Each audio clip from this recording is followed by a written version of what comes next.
قرآن کریم کے بالکل ابتدا میں ہے اور اس کا ایک خاص پس منظر ہے۔ جب حضرت ابراہیم اور حضرت اسماعیل علی نبینا و علیہم الصلاۃ والتسلیم بیت اللہ کی بنیادیں اٹھا رہے تھے، اس وقت انہوں نے یہ دعا کی تھی، یعنی حضرت ابراہیم حضرت اسماعیل رسول اللہ صلی اللہ علیہ وسلم کو بھیجنے کی دعا فرما رہے ہیں اللہ تعالیٰ سے۔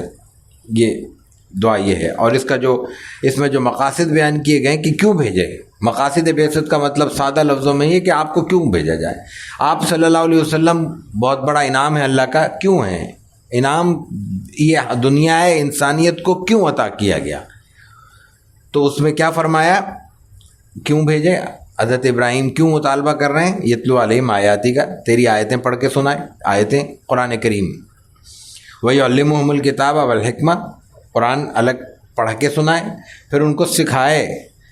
قرآن پڑھنا الگ ہے، سکھانا الگ ہے۔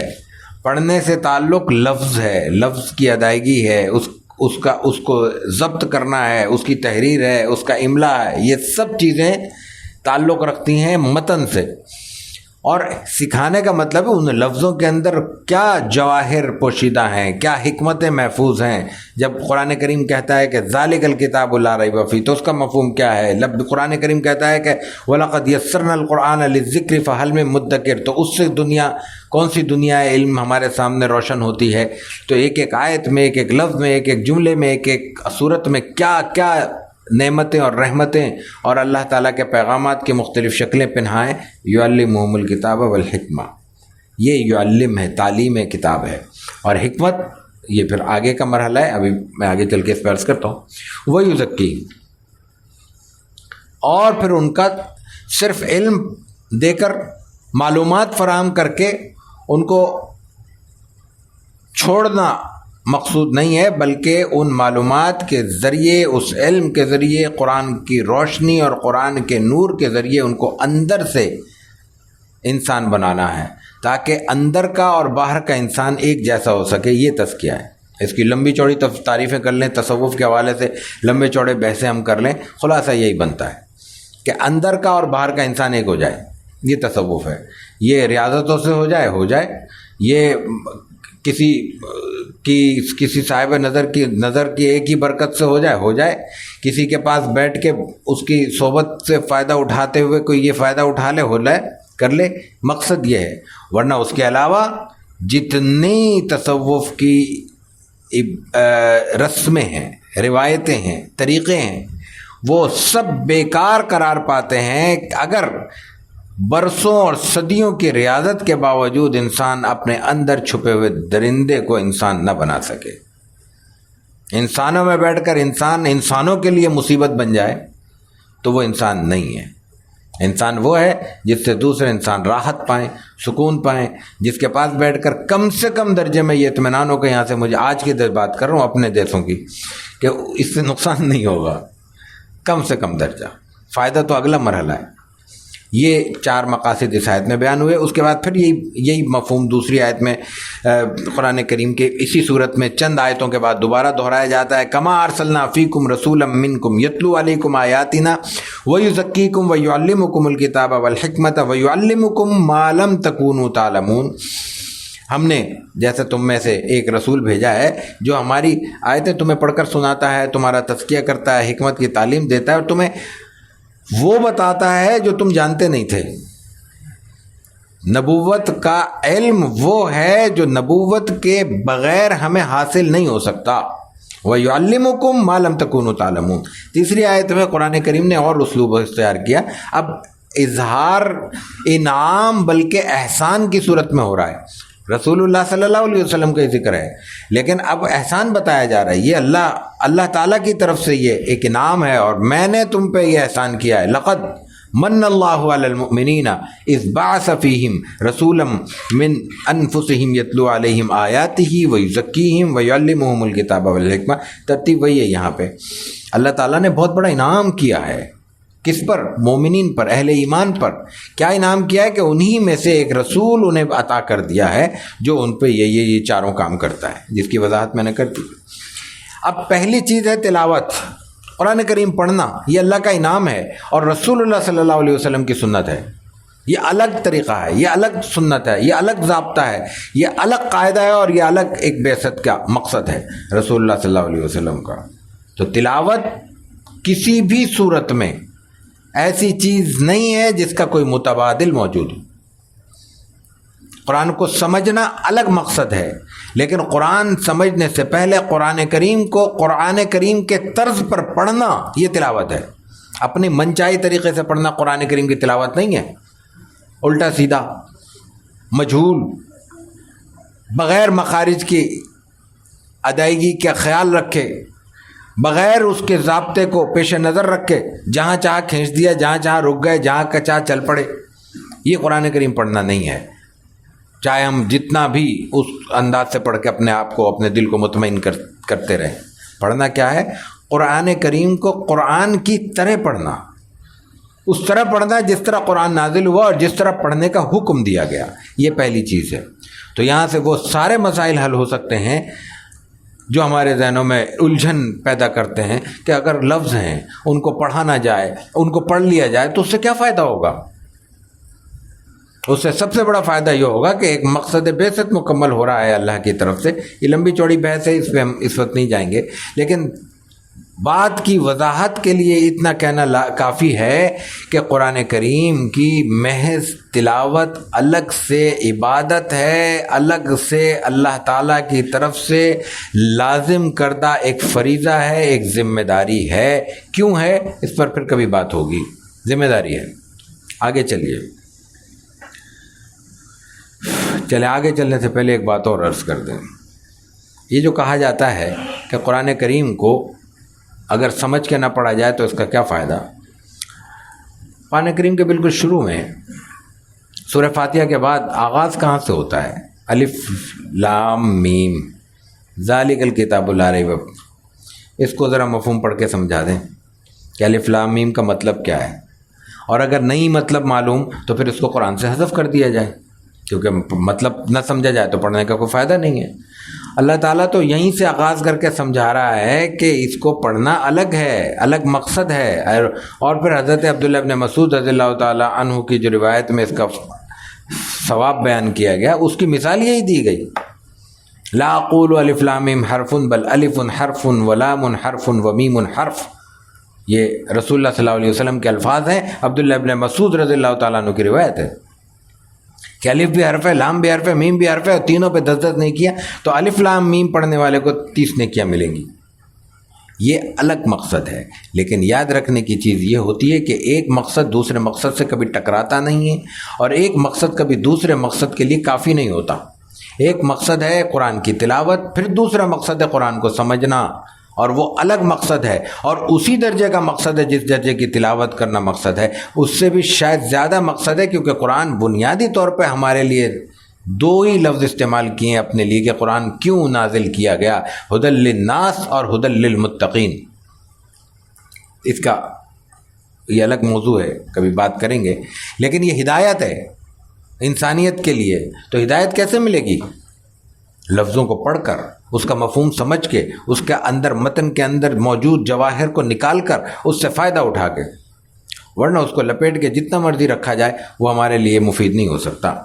تو 2 مقصد ہیں، تیسرا تلاوت کتاب، اور چوتھا ہے تیسرا جو ہے نا تعلیم حکمت، اور چوتھا ہے تزکیہ نفس۔ تزکیہ پہ تو ہم بات کر چکے، لیکن حکمت کیا ہے؟ حکمت کو تھوڑا سا وضاحت کرنا مقصود ہے، لیکن اس میں لمبی چوڑی بات کی اس لیے ضرورت نہیں ہے کہ یہ بنیادی ہمارا مقصد نہیں ہے۔ حکمت کے بارے میں صرف اتنا سمجھ لینا کافی ہے کہ قرآن کریم کی وضاحت کرتے ہوئے جناب رسول اللہ صلی اللہ علیہ وسلم نے جو کچھ فرمایا، جس طرح فرمایا، وہ سب کا سب حکمت ہے۔ قرآن حکیم میں سب کچھ اصولی طور پر موجود ہونے کے باوجود ہر بات اپنی جزوی تفصیلات کے ساتھ موجود نہیں ہے۔ قرآن کریم کہتا ہے کہ اقیموا الصلاۃ، نماز پڑھو نہیں، نماز قائم کرو۔ اب وہ قیام نماز کیسے ہوگا، قیام صلاۃ کیسے ہوگا؟ یہ رسول اللہ صلی اللہ علیہ وسلم کی تعلیم سے اور آپ کی سنت سے معلوم ہوگا۔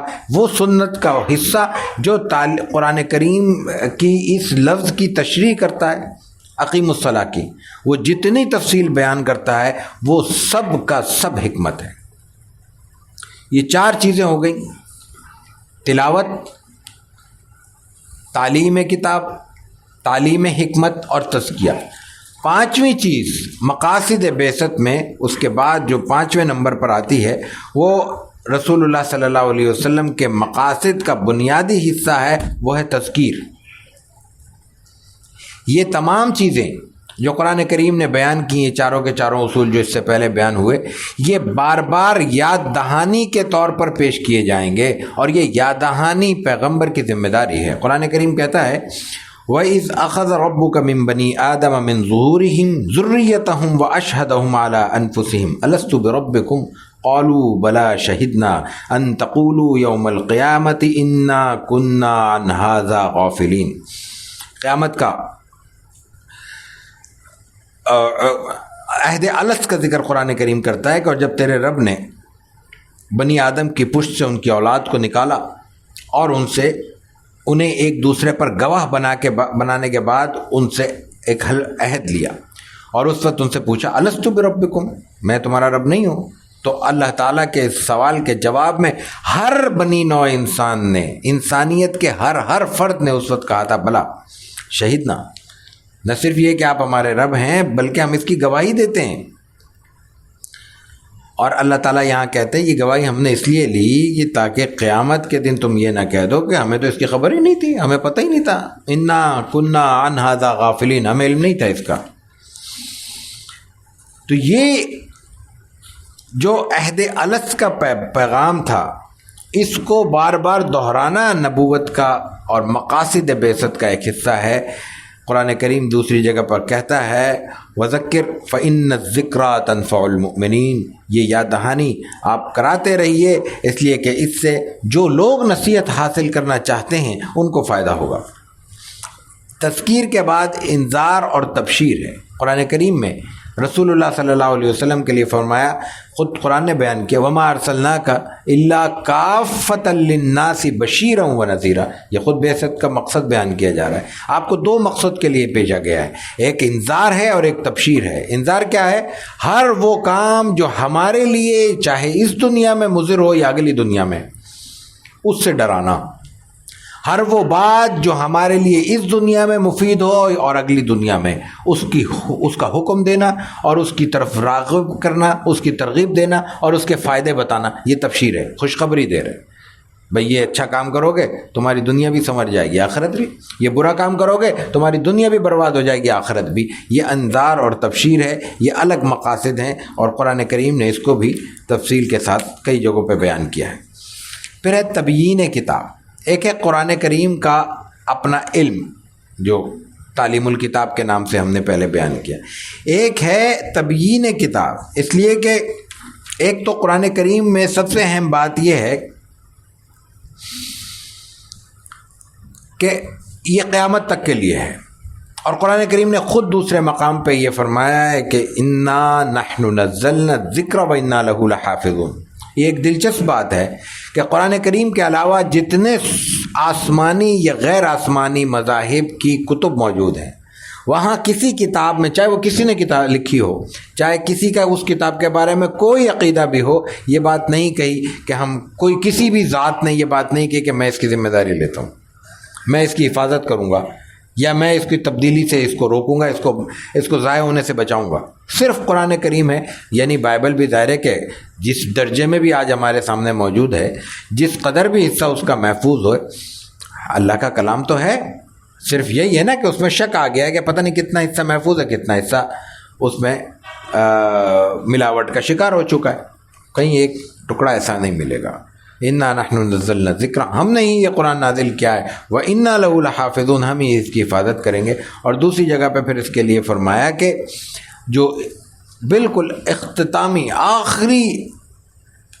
آخری مراحل کی قرآن کریم کی نازل شدہ آیات ہیں، الَّيَوْمَ أَكْمَلْتُ لَكُمْ دِينَكُمْ وَأَتْمَمْتُ عَلَيْكُمْ نِعْمَتِي وَرَضِيتُ لَكُمُ الْإِسْلَامَ دِينًا۔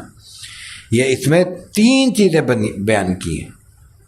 سب سے پہلے تو یہ بیان کیا اکمال نعمت، میں نے اپنے اکمال دین مکمل کر دیا ہے، مکمل کرنے کا مطلب کیا ہوتا ہے؟ یہ ایک ہے خودرو، اپنی مرضی سے اپنی پسند سے کسی عمارت کا تعمیر کر دینا، کہ جب ضرورت پڑی، ایک بچے کی شادی کرنی تھی، ایک کمرہ نکال دیا، دوسری کرنی تھی دوسرا نکال دیا، کوئی مہمان خانہ بنانا تھا باہر قبضہ کر لیا، بیت الخلاء بنانا تھا پیچھے قبضہ کر لیا۔ ایک ہے پورا منصوبہ بنایا جائے، نقشہ بنایا جائے، نقشہ بنا کے اس کو منظور کروایا جائے اور اس کے بعد پھر اس پہ تعمیر شروع کی جائے۔ عین ممکن ہے وہ تعمیر ایک مرحلے میں مکمل ہو جائے، ایک عین ممکن ہے اس تعمیر میں وقت لگے، لیکن نقشے کے مطابق جب تعمیر مکمل ہو جائے گی تو اس کے بعد اس میں اضافہ بھی کمی کہلاتا ہے، اضافہ نہیں کہلاتا۔ کسی بھی نقشے کے مطابق تعمیر شدہ عمارت میں ایک دیوار بھی بغیر نقشے کے اس کی تکمیل کے بعد نکالی جائے، وہ اس کی بدنمائی میں اضافہ کرتی ہے، اس کی خوشنمائی میں اضافہ نہیں کرتی۔ وہ عمارت متاثر ہو جاتی ہے، اس کا پورا لک تباہ ہو جاتا ہے۔ الیوم اکملت لکم دینکم، دین مکمل ہو گیا۔ اب جتنا چاہے دین کے نام پہ اضافے کریں، ہم سمجھے کہ ہم نے یہ دیواریں نکال کے، یہ عمارت اس میں پتھر لگا کے، یا اس میں کوئی اور اپنی طرف سے آلٹریشن کر کے ہم نے دین میں کوئی اضافہ کر دیا، ایسا ممکن نہیں ہے۔ دین مکمل ہو چکا، پہلی بات۔ وَأَتْمَمْتُ عَلَيْكُمْ نِعْمَتِي، دین کو اللہ نے یہاں نعمت قرار دیا اور نعمت کے طور پہ فرمایا کہ یہ نعمت بھی آج مکمل کر دی۔ اور تیسری بات کی وَرَضِيتُ لَكُمُ الْإِسْلَامَ دِينًا، اب میں نے اپنی پسند کے مطابق تمہارے لیے جو آئیڈیل پسند کیا ہے مذہب کے طور پہ وہ اسلام ہے۔ یعنی میری پسند یہ ہے کہ تم میری پسند سے اپنی پسند کو میچ کرو گے، کامیاب ہو جاؤ گے، اس سے ٹکراؤ گے، ٹھیک ہے، تمہارے سامنے دنیا میں دونوں راستے موجود ہیں، جو چاہو کرو، فیصلہ آخرت میں ہوگا۔ یہ اہم مقصد قرآن، بلکہ یہ مقاصد کا ایک مجموعہ یہاں پہ رسول اللہ صلی اللہ علیہ وسلم کے حوالے سے بیان ہوا۔ ایک مقصد قرآن کریم کی اور احادیث کی روشنی میں ہمیں اور ملتا ہے، وہ ہے اراءت۔ اللہ تعالیٰ نے ہمیں جو دین عطا کیا ہے وہ بنیادی طور پہ فہم اور فراست کی چیز ہے، حکمت کی چیز ہے، عقل اور دانائی کی چیز ہے۔ یہ بات کہتے ہوئے بھی عجیب لگتا ہے، اس لیے کہ اب تو دین کا مفہوم یہ ہم لوگوں کی، ہم جیسوں کی حماقتوں سے یہ سمجھ میں آتا ہے کہ جہاں دین کی بات ہوگی وہاں عقل و فہم و شعور کی بات کرنا اپنی عقل کا خود ماتم کرنے کے مترادف ہے۔ جہاں دین کا کوئی کام کیا جائے گا تو جیسے چاہو منہ اٹھاؤ اور کر ڈالو، کوئی نظم و ضبط، کوئی منصوبہ، کوئی مستقبل سے ماضی کو منسلک کرنے کی روایت، کوئی امکانی طور پہ جو اس کے اثرات ہو سکتے ہیں ان کا ذہن میں خاکہ بنانا، ان کی سے حفاظت کرنا اپنے آپ، کچھ بھی سوچنے کا سوال ہی نہیں۔ جو دین کا بنیادی تصور ہے وہ ہے حکمت اور فہم اور فراست، اور اسی کا نام حدیث مبارکہ میں اراءت آیا ہے۔ اراءت کا مفہوم یہی ہے کہ آپ علیہ الصلاۃ والتسلیم اپنے سمجھ بوجھ اور فہم اور فراست سے فیصلے فرماتے تھے۔ وہ جو آپ کی فہم اور فراست آپ کے فیصلوں میں، آپ کے طریقہ کار میں، آپ کے عمل میں نظر آتی ہے، وہ ایک بنیادی مقصد ہے۔ اور قرآن کریم نے جب دوسرے مقامات پہ اللہ کے رسول صلی اللہ علیہ وسلم کے فیصلوں کو یہ اہمیت عطا کی، اس کا بنیادی سبب یہی ہے، فَلَا وَرَبِّكَ لَا يُؤْمِنُونَ حَتَّى يُحَكِّمُوكَ فِي مَا شَجَرَ بَيْنَهُمْ ثُمَّ لَا يَجِدُوا فِي أَنفُسِهِمْ حَرَجًا مِّمَّا قَضَيْتَ وَيُسَلِّمُوا تَسْلِيمًا۔ آپ کے رب کی قسم، وہ ہرگز مسلمان نہیں ہوں گے جب تک کہ وہ آپ کو اپنے آپس کے فیصلوں میں آپ کو منصف نہ بنا دیں، اور پھر جو آپ کا فیصلہ ہو اس کو قبول کر لیں، اس میں دلوں میں تنگی محسوس نہ کریں۔ قرآن کریم نے یہ بات کئی جگہوں پہ بیان کی ہے، اور ایک سے زائد مقام پہ قرآن کریم یہ پیغام دیتا ہے کہ یہ اصل چیز ہے کہ اللہ کے اور اللہ کے رسول صلی اللہ علیہ وسلم کے فیصلوں کو دل سے قبول کیا جائے۔ فَإِن تَنَازَعْتُمْ فِي شَيْءٍ فَرُدُّوهُ إِلَى اللَّهِ وَالرَّسُولِ۔ اگر کوئی معاملہ، ظاہر ہے کہ انسانی معاملہ ہے، انسانی رائے میں، انسانی عمل میں اختلاف ہوگا، اس میں دو رائے نہیں ہو سکتی، اس اختلاف کا حل کیا ہے؟ اس کا حل قرآن کریم نے دو نقطوں کی صورت میں پیش کیا۔ فَإِن تَنَازَعْتُمْ فِي شَيْءٍ، کسی بھی معاملے میں تمہارا جھگڑا ہو جائے، فَرُدُّوهُ إِلَى اللَّهِ وَالرَّسُولِ، اللہ اور رسول کی طرف اس کو پھیر دو۔ اللہ اور رسول کی طرف کیا ہے؟ اللہ کی طرف قرآن ہے، رسول کی طرف حدیث اور سنت رسول صلی اللہ علیہ وسلم، سیرت مطہرہ ہے رسول اللہ صلی اللہ علیہ وسلم کی، اور وہاں جا کے فیصلہ کرا لو کہ کون سی بات درست ہے، کون سی بات درست نہیں ہے۔ جو بات وہاں سے معلوم ہو جائے وہی حضور کا فیصلہ ہوگا، وہی قرآن کا اللہ کا فیصلہ ہوگا، وہ تسلیم کر لو، یہ اسلام ہے۔ اراد کے بعد ایک مقصد دعوت و تبلیغ ہے، اس پہ کوئی لمبی چوڑی بات کی ضرورت نہیں ہے۔ یہ بنیادی مقاصد تھے رسول اکرم صلی اللہ علیہ وسلم کے، جن کی بنیاد پر اللہ تعالیٰ نے آپ علیہ الصلاۃ والتسلیم کی بعثت فرمائی اور دنیا میں آپ کی رحمت اور آپ کی نعمت ہمیں عطا کی۔ عربوں کی تاریخ، چونکہ ہم نے اس کو تاریخی تسلسل سے سیرت کو بیان کرنا ہے، تو عربوں کی تاریخ جب بھی بیان کی جاتی ہے عربوں کے جغرافیے سے آغاز کیا جاتا ہے۔ عربوں کا جغرافیہ ایک طویل اور بہت مختصر دونوں صورتوں میں بیان کیا جا سکتا ہے، لیکن ظاہر ہے کہ یہ ہمارا بنیادی مقصد نہیں ہے، اس لیے ہم اس کو اختصار کے ساتھ چند جملوں میں عرض کر کے بات آگے بڑھاتے ہیں۔ عرب کا لفظ عربوں میں کہاں سے استعمال ہوا؟ عام طور پہ یہ کہا جاتا ہے کہ عرب زبان سب سے پہلے یعرب بن قحطان نے استعمال کی تھی، تو اس کا چونکہ نام یعرب تھا اس کی نسبت سے یہ لفظ عرب استعمال ہونے لگا۔ بعض لوگ کہتے ہیں کہ وہ زبان جب ان کی آگے بڑھی وہ سب کو وہ اپنے آپ کو وہ عرب کہنے لگے، اور دوسروں کو انہوں نے عجم کہا، اس سے بھی اس زبان کا تعلق ہو گیا۔ بہرکیف یہ بنیادی طور پر 5 بڑے حصوں پر مشتمل ہے۔ عربوں کا جو جغرافیہ ہے وہ 5 حصوں میں شمار ہوتا ہے۔ تہامہ، حجاز، نجد، یمن اور عروس، یہ 5 علاقے ہیں۔ تہامہ، حجاز، نجد، یمن اور عروس۔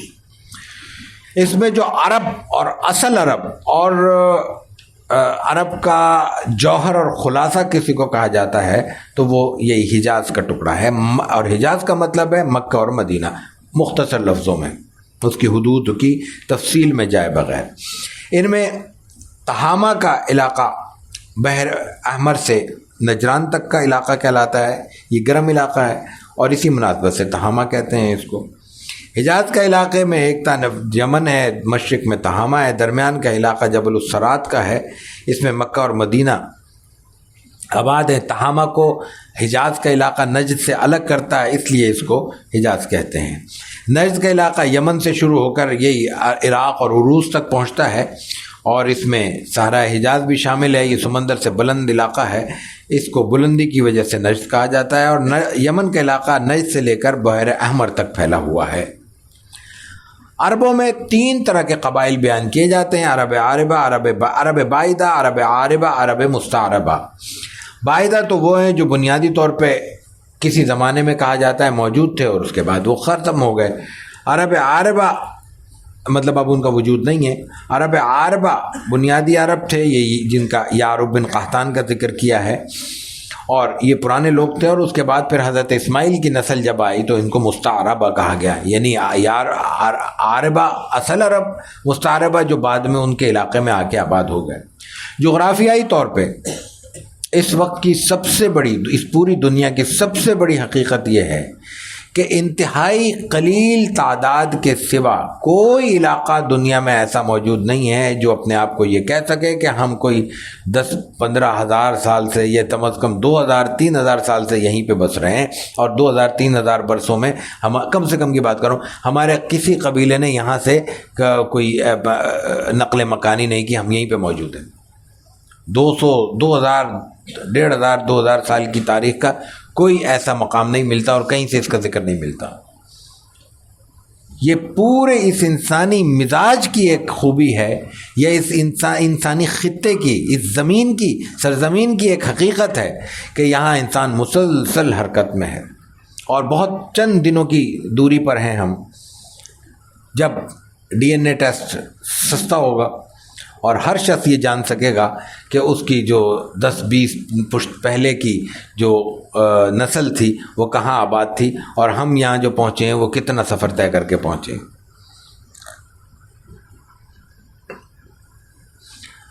عرب معاشرہ ہر انسانی معاشرے کی طرح کچھ خوبیوں اور کچھ خامیوں کا مجموعہ تھا۔ دنیا میں ہر جگہ یہی ہوتا ہے، ہر قوم کا، ہر قبیلے کا یہی معاملہ ہے کہ اس میں کچھ خوبیاں ہوتی ہیں، کچھ خامیاں ہوتی ہیں۔ مسئلہ یہ ہے کہ عربوں میں جو خوبیاں اور خامیاں تھیں وہ دونوں ایک انتہا پر تھیں۔ اس کی وجہ سے ہم عام طور پہ جب عربوں کا ذکر کرتے ہیں تو ان کی خوبیاں چھوڑ دیتے ہیں اور ان کی خامیاں بیان کرتے ہیں۔ نتیجہ یہ ہے کہ وہ ہم آدھی سچائی بیان کرتے ہیں، اور جب آدھی سچائی انسان کے سامنے ہو تو وہ درست نتائج حاصل نہیں کر سکتا۔ عربوں کی خوبیوں اور خامیوں کو دیکھنے سے پہلے ہمیں یہ دیکھنا چاہیے کہ عربوں کی مذہبی حالت کیا تھی، عربوں میں کیا کیا مذاہب موجود تھے۔ وہ تمام بڑے مذاہب جو اس وقت دنیا میں موجود ہیں، آسمانی مذاہب کے طور پہ یہودیت اور عیسائیت بڑی مذاہب ہیں، وہ وہاں موجود تھے۔ اس کے علاوہ بھی مختلف مذاہب کی شکلیں تھیں۔ یہودیت وہاں پہ ایک عرصے سے موجود تھی، اور اس میں خاص طور سے خیبر، فدق اور مدینہ طیبہ، یہ حجاز کے علاقے سمجھ لیں، یہ ان کے متصل علاقے، یہ ان کے خاص علاقے تھے عربوں میں۔ تو ظاہر ہے کہ یہودیت تو پوری دنیا میں تھی اپنی محدود تعداد کے باوجود، لیکن وہ وہاں موجود تھے۔ قرآن کریم نے ان کے حوالے سے اپنے بیانات کیے۔ خاص طور سے قرآن یہ کہتا ہے کہ وہ حضرت عزیر کو ابن اللہ کہتے ہیں۔ یہ ان کی کوئی خاص نسل ہوگی جو عربوں میں اس وقت موجود تھی۔ آج کے یہودی کہتے ہیں کہ ہمارا یہ عقیدہ نہیں ہے۔ اس وقت کی کوئی نسل ہوگی، ان کا خیال ہوگا۔ ظاہر ہے کہ ہر ایک کے بارے میں مکمل جزوی تفصیلات کے ساتھ تو یہ سب چیزیں نہیں میسر آ سکتی۔ یمن کے علاقے میں، نجران وغیرہ میں، حضرت عیسیٰ کو ماننے والے، یعنی اپنے نظام کے مطابق حضرت عیسیٰ علیہ الصلاۃ والتسلیم کو ماننے والے نصارہ، عیسائی کہہ لیں، موجود تھے۔ ان کے ہاں بھی شرک کی کیفیت موجود تھی۔ قرآن کریم نے جتنے بھی بیانات عیسائیت اور یہودیت کے حوالے سے دیے ہیں، ان کا تعلق ظاہر ہے کہ قرآن کریم کے نزول سے پہلے سے ہے۔ ان میں خاص طور پر جو قرآن کریم کا خلاصہ معلوم ہوتا ہے وہ دو باتیں ہیں۔ یہ دونوں باتیں ہمارے لیے غیر معمولی طور پہ دلچسپی کا عنوان ہیں۔ ہم سورہ فاتحہ کی تفسیر جب بیان کرتے ہیں تو عام طور پہ کہتے ہیں کہ غیر المغضوب علیہم ولا الضالین سے مراد یہود اور نصارہ ہیں، گمراہ، اور وہ لوگ جو اللہ تعالیٰ کی طرف سے دھتکارے ہوئے ہیں، جن سے اللہ کی رحمت دور کر دی گئی ہے۔ یہ کون لوگ ہیں؟ ہمارا بیان کا طریقہ یہ ہوتا ہے کہ اس سے مزید غلط فہمیاں پیدا ہوتی ہیں۔ ہم سمجھتے ہیں یہود و نصارہ کا ذکر ہے تو میرا اور آپ کا تو اس سے کوئی تعلق ہی نہیں، میرے لیے تو بیان نہیں ہوا۔ جب میرے لیے بیان نہیں ہوا تو قرآن کا ایک حصہ ہم نے غیر متعلق کر دیا اپنے۔ قرآن کریم تو نازل ہی میری ہدایت کے لیے ہوا ہے، آپ کی ہدایت کے لیے ہوا ہے، ہماری ہدایت کے لیے ہوا ہے نا۔ قرآن کریم یہود اور نصارہ کی ہدایت کے لیے تو نہیں ہوا۔ مطلب یہود و نصارہ سے مراد جو رسول اللہ صلی اللہ علیہ وسلم کی ولادت اور بعثت مبارکہ سے پہلے دنیا سے جا چکے، ان کے لیے تو نہیں ہوا۔ آج کی انسانیت کے لیے نازل ہوا ہے، اس میں چاہے یہودی ہوں، عیسائی ہوں، اللہ کو ماننے والے ہوں، اللہ کو نہ ماننے والے ہوں، اللہ کو ماننے کے بعد رسول اللہ کو صلی اللہ علیہ وسلم ماننے والے ہوں، چاہے اللہ کا رسول صلی اللہ علیہ وسلم کا انکار کرنے والے ہوں، آپ علیہ الصلوۃ والتسلیم کو ماننے کے بعد پھر کسی اور کو ماننے والے ہوں یا کسی کو نہ ماننے والے ہوں، یہ سب اس میں شامل ہیں۔ تو جب یہ سب شامل ہیں تو پھر اس میں محض یہود اور نصارہ کے ذکر کو کیسے اصل کے طور پہ قبول کیا جا سکتا ہے؟ حقیقت یہ ہے کہ قرآن کریم نے جتنے بھی ماضی کے واقعات نام لے کر یا بغیر نام لیے ذکر کیے ہیں، وہ سب کے سب ہمارے سبق کے لیے کیے ہیں، اور ان میں جو خاص طور سے یہاں پہ جو ہدایت ہے وہ دو پہلوؤں کی طرف ہے۔ یہ دونوں پہلو، ایک یہود اور ایک عیسائیت کی خوبی تھی یا امتیاز تھا یا ان کی شناخت بن گئی تھی۔ یہود کا طریقہ کار تھا ظاہر پرستی کا، یعنی دین کو انہوں نے لیا، اختیار کیا، اس کو مانا، اس پر عمل بھی کیا، لیکن عمل کیسے کیا؟ اس کی روح کو نچوڑ کر اس کے ظاہر پر عمل کرنے کی کوشش کی۔ قرآن کریم نے اور مثالیں دی ہیں اس کی۔ اس کے برعکس عیسائیت کا موقف ان سے بالکل 180 کے زاویے پر مختلف ہوا۔ انہوں نے کہا کہ نہیں، ظاہر پرستی کوئی چیز نہیں، ظاہر میں ہم کچھ بھی ہوں، دل اندر سے مومن ہونا چاہیے۔ تو اس لیے انہوں نے باطنیت پر یا روحانیت پر اتنا زور، روحانیت سے مراد وہ نہیں ہے جس کو ہم اسلام کی روحانیت کہتے ہیں۔ روحانیت کا مطلب ان کے خیال میں ظاہر پہ عمل کیے بغیر کچھ چیزوں کو روح سمجھ لیا جائے اور اس پر عمل کر لیا جائے۔ مثلا اللہ سے میں ایک مثال کے طور پر عرض کروں کہ نماز پڑھنے کی تو کوئی ضرورت نہیں ہے، اس لیے کہ نماز کس لیے؟ اللہ کو یاد کرنا ہے، تو ہم تو دل سے اللہ کو یاد کر رہے ہیں، تو نماز وہ کیا کہتے ہیں کہ نہیں اللہ سے یہ کو یاد کرنا ضروری نہیں ہے، نماز پڑھنا ضروری ہے، تو وہ 4 رکعت 2 رکعت 2.5 رکعت 1 رکعت جو بھی ان کے مذہب میں جیسے بھی تھی وہ سجدے کر لیے جائیں تو ہم مطمئن ہیں، آگے ہمیں اس سے زیادہ کچھ کرنے کی ضرورت نہیں ہے، چاہے اس 2 رکعت اور 1 رکعت پڑھتے ہوئے ہم دنیا جہان کا کاروبار بھی کرتے رہیں۔ اسلام میں رسول اللہ صلی اللہ علیہ وسلم نے ہمیں یہ واقعات، یہ تفصیلات بیان کرنے کے بعد یہ سبق دینے کی کوشش کی ہے۔ سبق تو دیا ہے، ہم نے حاصل کتنا کیا وہ الگ بات ہے، کہ یہ اسلام یا دین ان دونوں کے درمیان میں ہے، سب کچھ نہ ظاہر ہے نہ سب کچھ باطن ہے، ان دونوں کے مجموعے کا نام ہے۔ ظاہری طور پر بھی ہمیں مسلمان بننا ہے، اور جو اللہ کا حکم جس شکل میں موجود ہے اس کا جو اصل مقصد ہے اس کو ادا کرتے ہوئے وہ مقصد بھی مکمل طور پر پیش نظر رکھنا ہے، یہ مفہوم ہے یہاں پہ۔ تیسری جو مخلوق یا قوم یا مذہب وہاں موجود تھا وہ صائبیت تھی۔ صائبیت کے حوالے سے اس کے مفہوم میں اختلاف ہے، اور عربوں کے ہاں اس کا استعمال بھی کچھ اور معنی میں ہوتا تھا۔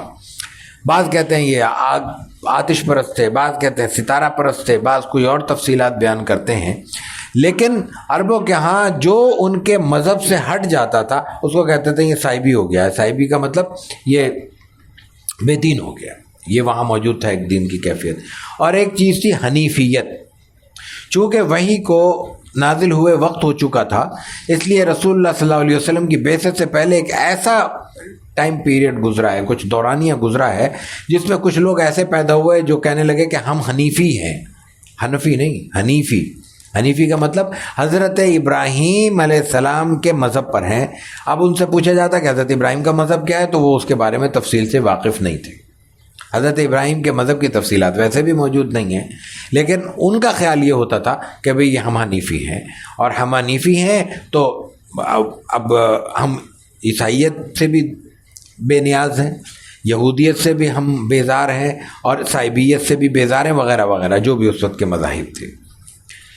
یہ ان کی بنیادی مذاہب کی تفصیل تھی۔ عربوں کی میں نے عرض کیا کہ کچھ خوبیاں بھی تھیں کچھ خامیاں بھی تھیں، جیسا کہ ہر قوم میں ہوتی ہیں، لیکن ان کی جو خامیاں تھیں وہ بھی ایک عروج پر تھیں، اور خوبیاں بھی ایک انتہائی درجے کی مضبوط قسم کی خوبیاں تھیں۔ اور ان کی جو خامیاں تھیں وہ 2 نوعیتوں کی تھیں، کچھ تو توہم پرستی پر مبنی تھی، اور کچھ خامیاں تھیں جن کا تعلق ان کے عمل سے تھا۔ توہم پرستی میں ایک چیز کہانت تھی، کاہن ان کے یہاں ایک پوری برادری تھی، کچھ لوگ تھے جن کے بارے میں ان کی رائے یہ تھی کہ یہ جنوں سے رابطہ رکھتے ہیں، اور جن ان کے خیال میں آسمان کی کوئی مخلوق تھی جو آسمان میں اندر اللہ تعالیٰ کی دنیا میں کائنات میں ہونے والے فیصلوں سے واقف ہوتی تھی، تو وہ کاہن کے پاس چلے جاتے تھے کہ یہ کام کرنا ہے کریں نہ کریں۔ وہ ان کا خیال تھا کہ کاہن جن کے ذریعے بتا دے گا ہاں بھائی یوں کر لو یوں نہ کرو، یہ کر لو یہ فائدہ ہے، یہ کر لو یہ نقصان ہے۔ یہ ان کی ایک ظاہر کہ توہم پرستی تھی۔ دوسری چیز پھر اسی نوعیت کا کام وہ فال نکالنے سے کرتے تھے۔ فال نکالنے کی اس میں مختلف شکلیں تھیں، تیر پھینک دیا، مثلا انہوں نے ٹاس کر لیا، بھائی تیر پھینک دیا، یہ لگ گیا تو ٹھیک ہے، نہیں لگا تو سفر کرنا ہے تیر پھینک دو، یا اور 10 شکلیں تھیں فال نکالنے کی، لیکن ہر کام اس سے منسلک تھا۔ سفر کرنا ہے، کاروبار کرنا ہے، رشتے ناطے کرنے ہیں، کسی کو دینا ہے، کسی سے لینا ہے، وہ سب یہ فال بازی کے ذریعے ہوگا۔ تیسری چیز عوام پرستی تھی، اور عوام پرستی کی تو پھر مثالیں غیر متناہی ہیں، ان کی تو کوئی ایک مثال ہی بیان نہیں کی جا سکتی۔ ان کا عقیدہ تھا کہ اگر سانپ کو مارا جائے تو اس کا جوڑا، آج تک یہ ہمارے یہاں روایت لوگوں کے ذہنوں میں چلی آ رہی ہے، اس کا جوڑا آ کے بدلہ لیں گے، تو سانپ کو نہیں مارتے تھے۔ کہتے تھے کسی کے ہر آدمی کے پیٹ میں ایک سانپ ہوتا ہے جو بھوک کے وقت اس کو کاٹتا ہے۔ اب تو ہم پیٹ بھرے لوگ ہیں، ہمیں کیا پتہ خالی پیٹ میں کیا ہوتا ہے۔ تو وہ وہاں پہ بھوک افلاس کا ایک مرحلہ تھا، تو جب بھوک کی کیفیت میں انسان کے پیٹ میں آنتوں کی کشمکش شروع ہوتی ہے، اس کیفیت کو وہ کہتے تھے کہ کوئی اندر سانپ بیٹھا ہوا ہے جو ہمیں کاٹ رہا ہے، اس کو کچھ کھلاؤ پلاؤ تو تاکہ اس کا پیٹ بھرے اور یہ ہمیں تنگ کرنا چھوڑ دے۔ یہ ایک ان کا خیال تھا۔ اونٹنی کے حوالے سے عجیب معاملہ تھا، اگر کسی اونٹنی نے 10 بچے جن دیے تو اب کہتے تھے کہ اب اس کو آزاد کر دو۔ قحط پڑ گیا. قحط ظاہر ہے کہ اس علاقے میں آگے چل کے اس پہ بات کروں گا, ان کے یہاں تجارت کا معاملہ تھا, بہت زیادہ فصل وغیرہ نہیں ہوتی تھی, پانی کی قلت تھی, تو اب اس میں کیا ہوگا, قحط ہوگا. اس قحط میں کیا کریں گے؟ تو اس کیفیت میں ان کا طریقہ کار یہ تھا ان کا کہ وہ کسی بھیڑ یا دمبے کی دم میں گھاس پھوس پھنسا کے آگ لگا دیتے تھے, کہتے اس کے نتیجے میں بارش ہوگی. سفر پہ جا رہے ہیں تو ظاہر ہے کہ ریگستان ہے, ریگستان میں تو آدمی راستہ بھولتا ہی ہے, یہ تو عام بات ہے. اس کیفیت میں وہ یہ کرتے تھے کہ راستہ بھول گئے تو کپڑے جو پہنے ہوئے, جو بھی چادر وادر کوئی کرتا پہنا ہوا ہے, وہ اس کو اتارا الٹا کر کے پھر پہن لیا, تو راستہ واپس معلوم ہو جائے گا. اسی طرح لڑائی کے معاملے میں ان کے توہم پرستی بہت زیادہ تھی کہ وہ کوئی روح ہوتی ہے, وہ کھوپڑیوں میں پڑی رہتی ہے اور وہ پھر آتی ہے اور وہ بدلے لیتی ہے, خدا جانے کیا کیا باتیں ان کے ہاں. یہ اس سے اندازہ کیا جا سکتا ہے کہ مذہب اصل جو سبق اس میں ہے نا وہ بڑا دلچسپ ہے. آج ہم یہ باتیں سنتے ہیں کہ مذہب ہماری ضرورت نہیں رہا, اور اس کی 10 طرح کی توجہ دی جاتی ہے کہ مذہب کی وجہ سے تو اب ہمارا کوئی کام نہیں رکا ہوا, سائنس نے تو سارے مسائل حل کر دیے ہیں. اس بہت تفصیلی بحث میں پڑھنے کا یہ موقع نہیں ہے. ایک بات, جب جس معاشرے نے, میں صرف مذہب کی بات کر رہا ہوں, صحیح مذہب کی تو بات ہی نہیں ہو رہی ابھی, مذہب کو اپنے زندگی سے نکالا ہے, اس کے بعد وہ اسی نوعیت کے توہم پرستی کا شکار ہوا ہے. اس لیے کہ اس مذہب کی اللہ تعالیٰ نے اس کائنات, یوں کہہ لیں کائنات کی بنت ایسی اللہ نے رکھی ہے کہ اس میں مذہب کا حصہ قدرتی طور پہ موجود ہے. اس کو جب زبردستی نکالا جائے گا تو وہ خالی جگہ اگر مذہب کی جگہ کوئی اور چیز پر کرے گی تو وہ صرف توہم پرستی ہوگی, وہ صرف غیر فطری افکار اور خیالات اور اعمال ہوں گے جو معاشرے کے لیے مزید خطرات کا باعث ہوں گے. جس چیز سے لوگوں کو اجنبیت محسوس ہوتی ہے اس چیز کا علاج ہونا چاہیے, وہ ہے مذہب پسندوں کی بدعملی یا مذہب کے بارے میں ان کا ان کی غلط فہمی یا بد فہمی یا کج فہمی. وہ الگ چیز ہے, کسی کی بد فہمی ہو یا کج فہمی ہو وہ مذہب نہیں ہے. ایکچول جو مذہب کی پوزیشن ہے جہاں پہ وہ کھڑا ہے اس کو سمجھ لے انسان تو مطمئن ہو جائے گا. اس کو اگر سمجھنے میں دشواری آ رہی ہے تو اس کا علاج مذہب کا انکار نہیں ہے, مذہب کی درست تفہیم ہے. ان کی میں نے عرض کیا کہ خرابیوں میں ایک چیز جو تھی وہ تو تھی توہم پرستی کی, ایک تھی بد عملی, بدکاری اور بد کرداری, اس کی شکلیں. ان میں ایک چیز تھی جنگجوئی, لڑنا ان کے مزاج کا حصہ تھا, اور معمولی باتوں پہ لڑائی ان کی صدیوں جاری رہتی تھی. حرب داحض کے بارے میں کہا جاتا ہے 250 برس لڑتے رہے, 200 برس, 250 برس, 250 برس اگر کوئی قوم لڑتی رہے تو اس کا مطلب کیا ہے؟ اس کا مطلب یہ ہے کہ 10 سے 12 پشتیں اس نے ایک لایانی قسم کی لڑائی کا ایندھن بنا دی. 10 سے 12 پشتیں, سوچنا کہنا زبان سے ادا کر دینا بہت آسان ہے, لمحے میں ادا کر دیا. 10 سے 12 پشتیں تصور تو کریں, ہم میں سے کسی کو 10-12 پشت پہ اپنے دادا پردادا کا نام بھی یاد ہوگا؟ ممکن نہیں ہے. اور وہ جنگجوئی ایسی رکھتے تھے کہ وہ اپنے 250-200 سال نکال دیتے تھے. شراب بہت زیادہ پیتے تھے, چوری, اپنا سٹا, قمار, جوا, یہ ان کے مزاج کا اور زندگی کا حصہ تھا. سود, لوٹ مار, چوری, یہ سب وہ کیا کرتے تھے. لوٹ مار کی کیفیت کیا تھی؟ انسان سے پوچھا جائے کہ بھائی کیا کاروبار کرتے ہو, کہے گا میں تجارت کرتا ہوں. کہا جائے گا کہ بھئی میں ملازمت کرتا ہوں, میں کاشتکاری کرتا ہوں. عام طور پہ یہ 3 ہی چیزیں ہیں. کسی بھی نوعیت کا کاروبار ہو سکتا ہے لیکن کاروبار ہوگا, کسی بھی نوعیت کی ملازمت ہوتی ہے لیکن ملازمت ہوگی, کسی بھی نوعیت کی کاشتکاری ہو سکتی ہے, چاہے وہ ٹماٹر ہوگا یا دھنیا ہوگا یا انناس ہوگا, سیب ہوگا. ظاہر ہے تو وہ کاشت تھی نا, چاہے وہ پھل ہو یا پھول ہو یا غلہ ہو. لیکن عربوں میں باقاعدہ بعض قبائل میں یہ بتانے کا اور اس پہ فخر کرنے کا رجحان موجود تھا کہ ہم لوٹ مار کرتے ہیں, ہمارا ذرائع آمدن لوٹنا ہے. عربوں میں ہم غلاموں کا بہت ذکر، باندیوں کا بہت ذکر سنتے ہیں. یہ سارے غلام اور باندیاں جنگوں کی صورت میں نہیں آئے تھے.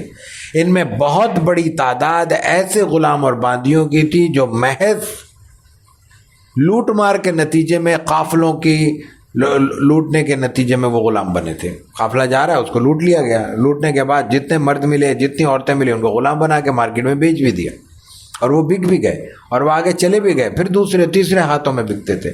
یہ تمام کی تمام صورتحال ان کے لوٹ مار کی ایک کیفیت کا اظہار ہے، اندازہ کیا جا سکتا ہے. پھر سفاکی اور بے رحمی، صرف لوٹ مار نہیں، قتل کر رہے ہیں، بات بے بات پہ قتل نہیں کر رہے، مطلب شکار کر رہے ہیں. زندہ جانور کھڑا کیا اور اس پہ تیروں سے نشانہ لیا جا رہا ہے. زندہ جانور کھڑا کیا، کسی کا خیال آ گیا دعوت کرنی ہے، شراب کے نشے میں دھت ہیں، معلوم ہوا زندہ جانور کو بغیر ذبح کیا، سیدھا اس کے پیٹ چاک کیا، کلیجی نکالی، بھون دی، ٹانگیں توڑ دیں، پیر کاٹ دیے، کھونچے کاٹ دی، کچھ بھی کر سکتے تھے. یہ صفاکی کی شکلیں. اور بھی شکلیں تھیں. جب کسی سے مقابلہ ہوتا تھا، لڑائی ہو رہی ہے، تو صرف لڑائی پر اکتفا نہیں ہوتا تھا، بلکہ اس پر مسلح کیا جاتا تھا. مسلح کا مطلب کیا ہے؟ پہلے مار دیا، مارنے کے بعد کان کاٹ دیے، ہاتھ کاٹ دیے، ناک کاٹ دیے، سر کاٹ دیا، پیٹ چاک کر دیا، آنتیں باہر نکال دیں. یہ سب عام باتیں تھیں. اور یہ بات تو بہت بعد تک ہوتی رہی ہے. بہت سے جنگجو قبائل کا حصہ رہی ہے کہ لڑنے کے بعد صرف مارنے پر اکتفا نہیں ہے، ان کے سروں کو کاٹا جاتا تھا اور پھر ان کو میناروں کی شکل دی جاتی تھی. ابو جہل کا واقعہ کل شاید بیان ہو، بڑا مشہور ہے. بدر میں جب اس کو مارا گیا تو جب جنگ ختم ہو چکی، جب مسلمانوں کو فتح ہو چکی، اب ظاہر ہے کہ میدان کا جائزہ لیا جا رہا ہے کہ کون مر گیا، کون زندہ ہے، کوئی اپنا بندہ بچا پڑا ہے، کوئی دشمن کا ہے، کسی کو مدد کی ضرورت ہے، کوئی صورت ہے، یا جو سامان بکھرا ہوا ہے وہ سمیٹا جائے، لاشوں کو ٹھکانے لگایا جائے. تو اس وقت ابو جہل میں دم موجود تھا. وہ یہ سمجھا کہ یہ عام روایت کے مطابق مسلمان آئے، اب ہماری گردنیں کاٹیں گے. تو کہہ رہا ہے دماغ تو دیکھیں، دماغ تو ہے.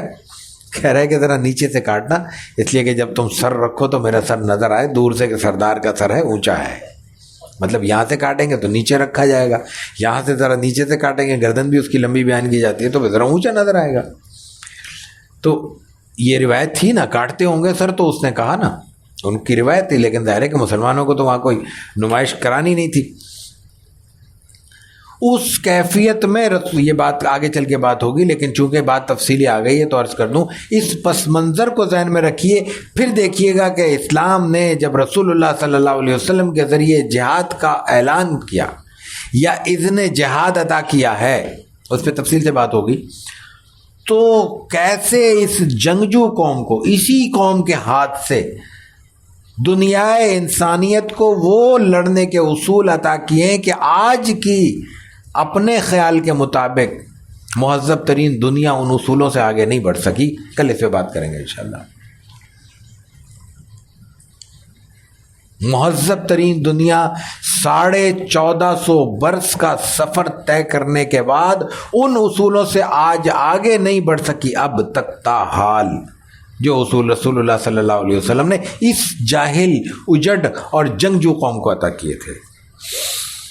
اس کے ساتھ ان میں جہالت کی مختلف شکلیں تھیں. ہر چیز کھا لیتے تھے، حرام ظاہر ہے کہ دین تو ہے ہی نہیں، تو اس وقت تو حلال اور حرام کا تصور نہیں ہے. خون جما لیا جانور کا، اس کو ظاہر ہے خون تو جم جاتا ہے نا، اس کو قاشیں کاٹ کے حلوے کے طور پہ، مطلب حلوے کا مطلب یہ ہے کہ قاشیں جب بن گئی تو وہ حلوے کی ٹکیاں ہی بنی ہیں نا، اس کو کھا رہے ہیں.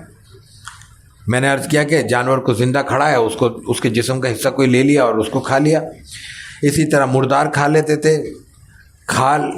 کھال کا ٹکڑا، اچھا اس کا تعلق غربت سے بھی تھا. کھال کا ٹکڑا، کھال ہے نا، کھال تو نہیں کھائی جاتی، اس کو آگ پہ بھون کے کھا لیا. اس کا تعلق ان کی ضرورت سے بھی تھا، غربت تھی. ظاہر ہے کہ کچھ کھانے کو میسر نہیں ہوگا تو وہ کھائیں گے. آگے مقاطع بنی ہاشم کے واقعات میں یہ بات ملتی ہے کہ اس وقت مسلمانوں کی، یا مسلمانوں کے ساتھ ظاہر ہے اس وقت تو بنی ہاشم تھے، سب مسلمان نہیں تھے، غیر مسلم بھی تھے. تو ان کی فاقہ کشی کا یہ عالم تھا کہ بعض اوقات ان کو کوئی چمڑے کا چھوٹا سا ٹکڑا مل جاتا تھا تو وہ پانی میں ڈبو کے پکاتے تھے. اب ظاہر ہے کہ اس سے کیا پکے گا اور کیا ذائقہ آئے گا، لیکن اپنے آپ کو تسلی دینے کی ایک شکل تھی. فحاشی اور بے حیائی ان کے ہاں عام تھی اور اس کی مختلف شکلیں تھیں. نہا رہے ہیں، قضاء حاجت کر رہے ہیں تو کھلے عام بیٹھ گئے، یا اس کے علاوہ ان کے کوئی الگ سے ستر پوشی کے قاعدے ضابطے نہیں تھے۔ بعض خواتین تک بیت اللہ کا طواف کرتے ہوئے عریانیت کرتی تھی۔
تو مرد نہیں، خواتین بھی بعض اوقات بیت اللہ کا طواف عریاں ہو کے کیا کرتے تھے، لیکن اس کے پیچھے ان کی ایک لاجک تھی۔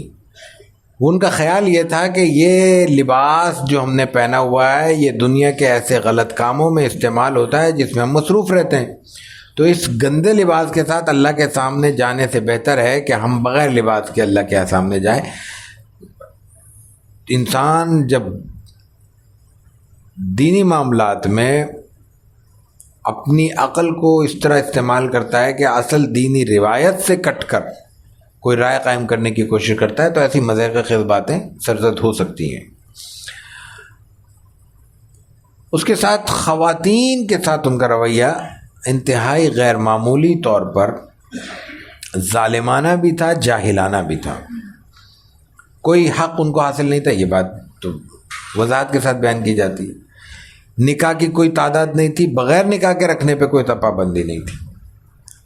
عام طور پر بہرحال وہ ایک طریقے سے ضابطے سے پیغام بھیج کے نکاح کیا کرتے تھے، لیکن اس کی لمٹ متعین نہیں تھی۔ اسی طرح طلاق دینے کی یا علیحدہ کرنے کی بھی کوئی ضابطہ نہیں تھا، جب چاہا جس کو چاہا جیسے چاہا علیحدہ کر دیا، جس کو چاہا اپنے عقد میں رکھ لیا۔ خرید و فروخت بھی ہوتی تھی، اور اس کے ساتھ ساتھ اس سے بھی بڑھ کر بات یہ تھی کہ جب کسی شخص کا انتقال ہو جاتا تو اس کی جو منکوحات تھیں، بیویاں، وہ اولاد میں مال کے طور پہ تقسیم ہوتی تھی۔ جو اپنی ماں ہے اس کو تو ظاہر ہے کہ ماں کے طور پہ رکھا جاتا تھا، وہاں بھی یہ احترام موجود تھا، لیکن باقی بس ٹھیک ہے مال ہے، باپ نے مال چھوڑا۔ اس نوعیت کی بہت سی خرابیاں تھیں، اور جو اہم ترین بات اس میں یہ تھی کہ بعض قبائل، ہم عربوں کی خوبیاں آگے بیان کریں گے، خامیوں پہ جب بات کرتے ہیں تو میں نے پہلے بھی عرض کیا کہ ہم اس کو بہت زیادہ جنرلائز کر دیتے ہیں، عمومی شکل دے دیتے ہیں۔ ایسا نہیں ہے، بعض جگہوں پہ یہ سب ہر آدمی ہر فرد اس خرابی میں مبتلا نہیں تھا، لیکن یہ خرابیاں معاشرے کا حصہ بن چکی تھی۔ مثال کے طور پہ کیا آتا ہے، وہ اپنی خواتین کو، لڑکیوں، بچیوں کو زندہ درگور کر دیتے ہیں۔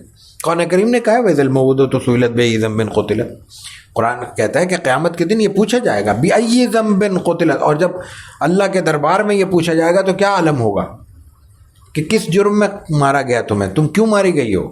یہ اس بے گناہ بچی سے پوچھا جائے گا جو اس کو صرف بچی ہونے کے جرم میں اس کے باپ نے ماں نے مار دیا تھا۔ لیکن یہ ہر قبیلہ نہیں کرتا تھا۔ اگر ہر قبیلہ اور ہر عرب کے گھر کا یہی معمول ہوتا تو پھر وہاں خواتین کہاں آتی، نکاح کیسے ہوتے؟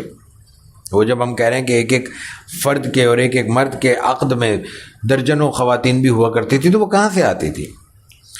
اسی طرح صرف یہ جو مارا جانا تھا بچیوں کا یہ دو وجوہات سے تھا، صرف ایک وجہ سے نہیں تھا۔ ایک تو یہ تھا کہ ویسے ہی بعض کے دماغ میں یہ تھا کہ یہ عار کی بات ہے، لڑکی کا باپ بننا عجیب بیوقوفی کی بات تھی، اور اس سے بھی بڑھ کر ایک یہ تھا کہ غربت کی وجہ سے یا خرچ کے پورا نہ ہونے کا خیال رکھتے ہوئے مار دیتے تھے کہ اس کو پالیں گے کہاں سے۔ قرآن کریم نے بڑا عجیب پیرایا بیان کیا ہے، وَلَا تَقْتُلُوا أَوْلَادَكُمْ خَشْيَةَ إِمْلَاقٍ نَحْنُ نَرْزُقُهُمْ وَإِيَّاكُمْ۔ عجیب اسلوب ہے، دونوں طرح بیان کیا، لیکن میں جو یہ آیت بیان کر رہا ہوں کہ تم میں سے بعض لوگوں کا یہ خیال ہے کہ وَلَا تَقْتُلُوا أَوْلَادَكُمْ خَشْيَةَ إِمْلَاقٍ، تم لوگ شاید یہ سمجھتے ہو کہ بچوں کو مار دو گے تو اس سے رزق تمہارا بہتر ہو جائے گا یا تمہارا خرچہ پورا نہیں ہوگا اگر بچوں کو پال لیا، تو لَا تَقْتُلُوا أَوْلَادَكُمْ خَشْيَةَ إِمْلَاقٍ، اس کی وجہ سے اس غربت و افلاس کے ڈر سے تم بچوں کو نہیں مارو، اس لیے کہ نحن نرزقہم وإیاکم، انہیں بھی ہم رزق دیتے ہیں، تمہیں بھی ہم ہی رزق دیتے ہیں۔ پہلے ان کا ذکر کیا، پھر اپنا ذکر کیا، ہمارا ذکر کیا۔ تو یہ ان کی ایک کمزوری تھی، لیکن ان کی جو خوبیاں تھیں وہ ان پر حاوی تھی۔ جب ہم صرف خرابیوں کی بات کریں تو ایک ذہن میں یہ سوال آتا ہے کہ اتنی خرابیاں ان میں تھی تو اللہ تعالیٰ نے رسول اللہ صلی اللہ علیہ وسلم کو اس ایسی خراب قوم میں کیوں بھیجا؟ ظاہر ہے کہ آپ صلی اللہ علیہ وسلم کو پورے اعزاز کے ساتھ مبعوث کیا گیا، احترام کے ساتھ مبعوث کیا گیا، اس کی بہت بڑی تیاری ہوئی ہے، تو وہ یہاں کیوں بھیجا آپ نے؟ یہاں اس لیے بھیجا کہ ان کی یہ خوبیاں آپ کے سامنے تھی۔ پہلی خوبی تو ان کا محل وقوع تھا۔ عرب آج بھی دنیا کے ایک ایسے خطے میں واقع ہے جہاں جس کو ہم نافع زمین کہتے ہیں، پوری دنیا کا وسط ہے، جہاں ہمیں کبھی دنیا میں یا کسی ماحول میں یا کسی شہر میں ایسا کام کرنا ہو جس کے اثرات پورے شہر پر مرتب کرنا مقصود ہو، تو وہاں پہ مرکز درمیان میں بنانا ضروری ہوتا ہے، مناسب ہوتا ہے، مفید ہوتا ہے، نہ کہ کسی ایک کونے پر بنانا، تاکہ وہاں سے کسی کو کہیں بھیجنا ہو تو فاصلہ برابر ہو، کسی کو وہاں آنا ہو تو دنیا کے ہر خطے سے آنا وہاں پہ برابر فاصلے کے اعتبار سے سب کے لیے ایک جیسا سہولت کا درجہ رکھتا ہو۔ ظاہر کمی بیشی تو ہوگی، کچھ نہ کچھ تو فاصلے کا فرق پڑے گا۔ دوسری بات یہ عربوں کی خوبی تھی۔ دوسری بات ان کی صحت نسب ہے، جس کو آج ہم کوئی اہمیت ہی دینے کو تیار نہیں ہے۔ انسان میں آج کی تو جدید تحقیقات نے اس بات کے بہت سے راز کھول دیے ہیں کہ انسان میں بہت سی خوبیاں نسل در نسل منتقل ہوتی ہیں۔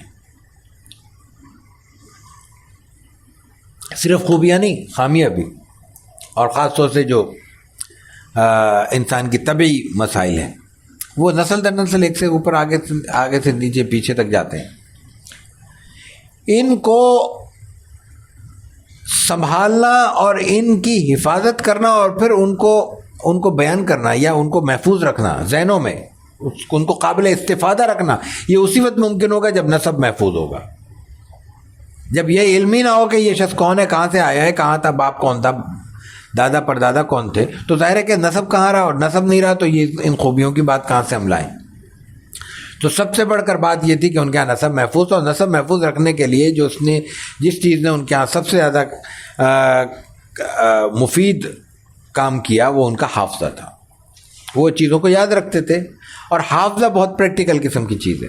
انسانی ذہن عجیب و غریب مشین ہے، جتنا اس پہ زور ڈالا جائے اتنا وہ کام کرتی ہے۔ وہ چونکہ لکھنے پڑھنے سے اکثر نابلد تھے، چونکہ ان کے ہاں تحریری سرمایہ بالکل نہ ہونے کے برابر تھا، اس لیے ان کی ساری توجہ ذہن پر تھی، اور ذہن پھر ان کا کھلتا چلا گیا۔ حضرت ابوبکر صدیق رضی اللہ تعالیٰ عنہ کے لیے آتا ہے، لیکن یہ صرف ایک حضرت ابوبکر کا معاملہ تو نہیں ہوگا، اس معاشرے میں ایسے پتہ نہیں کتنے ہوں گے۔ یہ کہا جا سکتا ہے حضرت ابوبکر اپنے زمانے میں فائق تھے بس،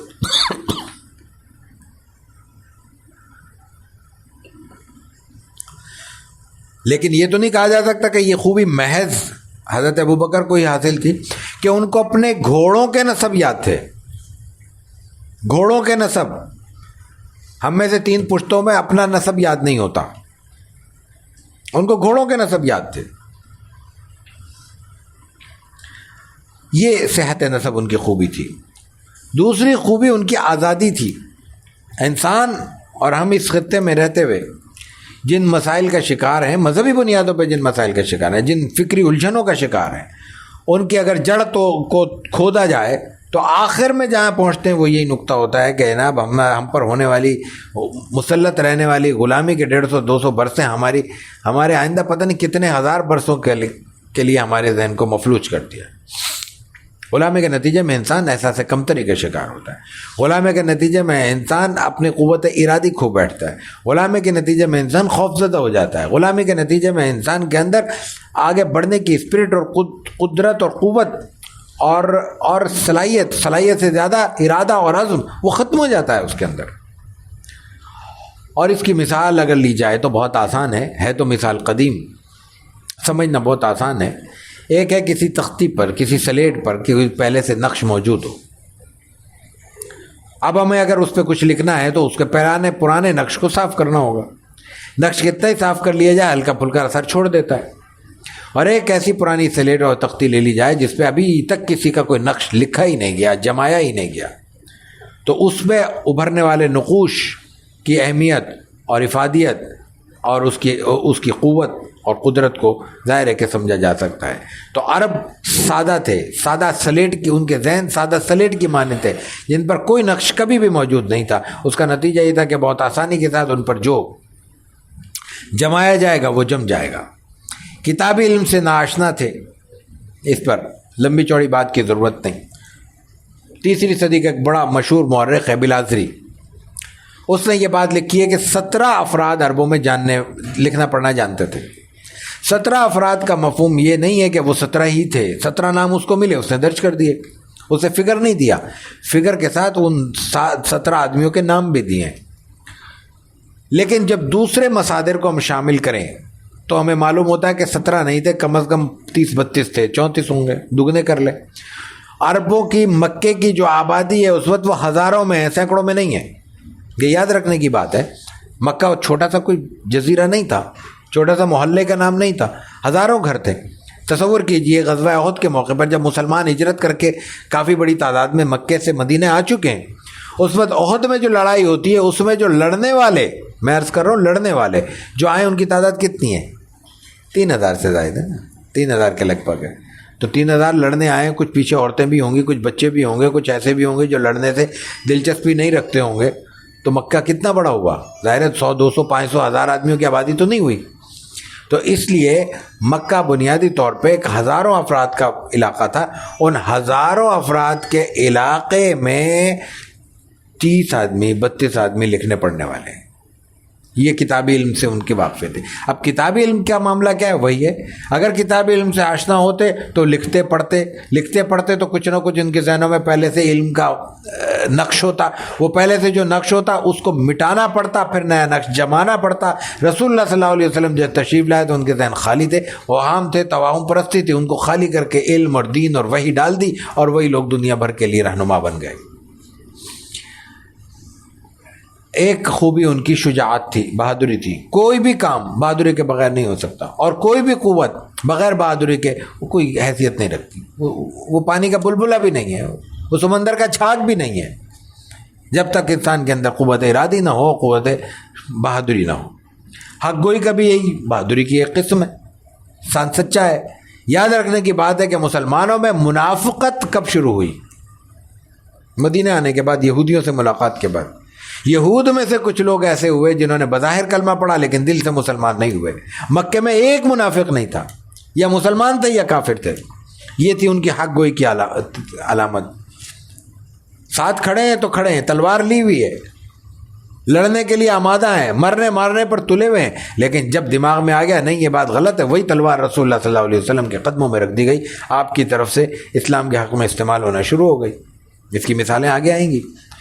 پھر ان میں ایک عقل اور دانش تھی، حکمت تھی، طریقہ کار تھا غیر معمولی۔ جناب ابو سفیان بعد میں مسلمان ہوئے فتح مکہ کے موقع پر، اس سے پہلے بدر کے واقعے میں دیکھیے کہ وہ جا رہے ہیں قافلے میں، مسلمانوں سے خطرہ ہے کہ حملہ ہو جائے، لڑائی ہو جائے، کوئی مقابلے کی صورت پیش آ جائے۔ اس کیفیت میں وہ ایک جگہ دیکھتے ہیں، کسی سے پوچھتے ہیں کہ بھئی یہاں کوئی گزرے ہیں لوگ؟ انہوں نے کہا بھئی کوئی قافلہ گزرا تھا، تاجر واجر لوگ تھے۔ انہوں نے کہا نہیں دیکھ کرو۔ اب ذہانت دیکھیے کہ وہ یہ جاننے کے لیے کہ یہ لوگ کون ہیں، مدینے والے ہیں یا کوئی اور ہیں، وہ یہ کرتے ہیں کہ وہاں پہ جو اونٹ بیٹھے ہوئے تھے، ان اونٹ نے ظاہر ہے کہ اپنا بیٹھے ہیں، تھوڑی دیر رکے تو فضلہ وضلہ بھی چھوڑا ہے، مینگنیاں انہوں نے، وہ تو ظاہر خشک ہوتی ہیں، وہ انہوں نے مینگنی لی اور اس کو توڑا، توڑنے کے بعد دیکھا تو اس میں سے گٹھلی نکلی، گٹھلی ظاہر ہے کھجور کی گٹھلی. انہوں نے کہا کہ یہ مدینے والے یہاں سے ہو کے جا چکے ہیں، اس لیے کہ اپنے اونٹوں کو کھجور کھلانے کی روایت صرف مدینے والوں کی ہے، اور کوئی قوم اپنے اونٹوں کو کھجور نہیں کھلاتی. یہ دیانت تھی. اور درجنوں مثالیں اس کی دی جا سکتی ہیں ان کے طریقہ کار کی.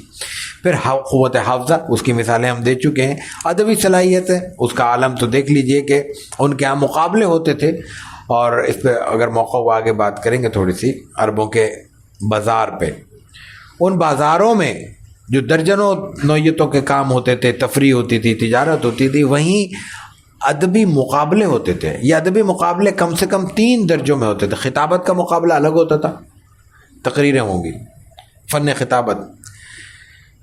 قصائد کا، شعر کا مقابلہ الگ ہوتا تھا.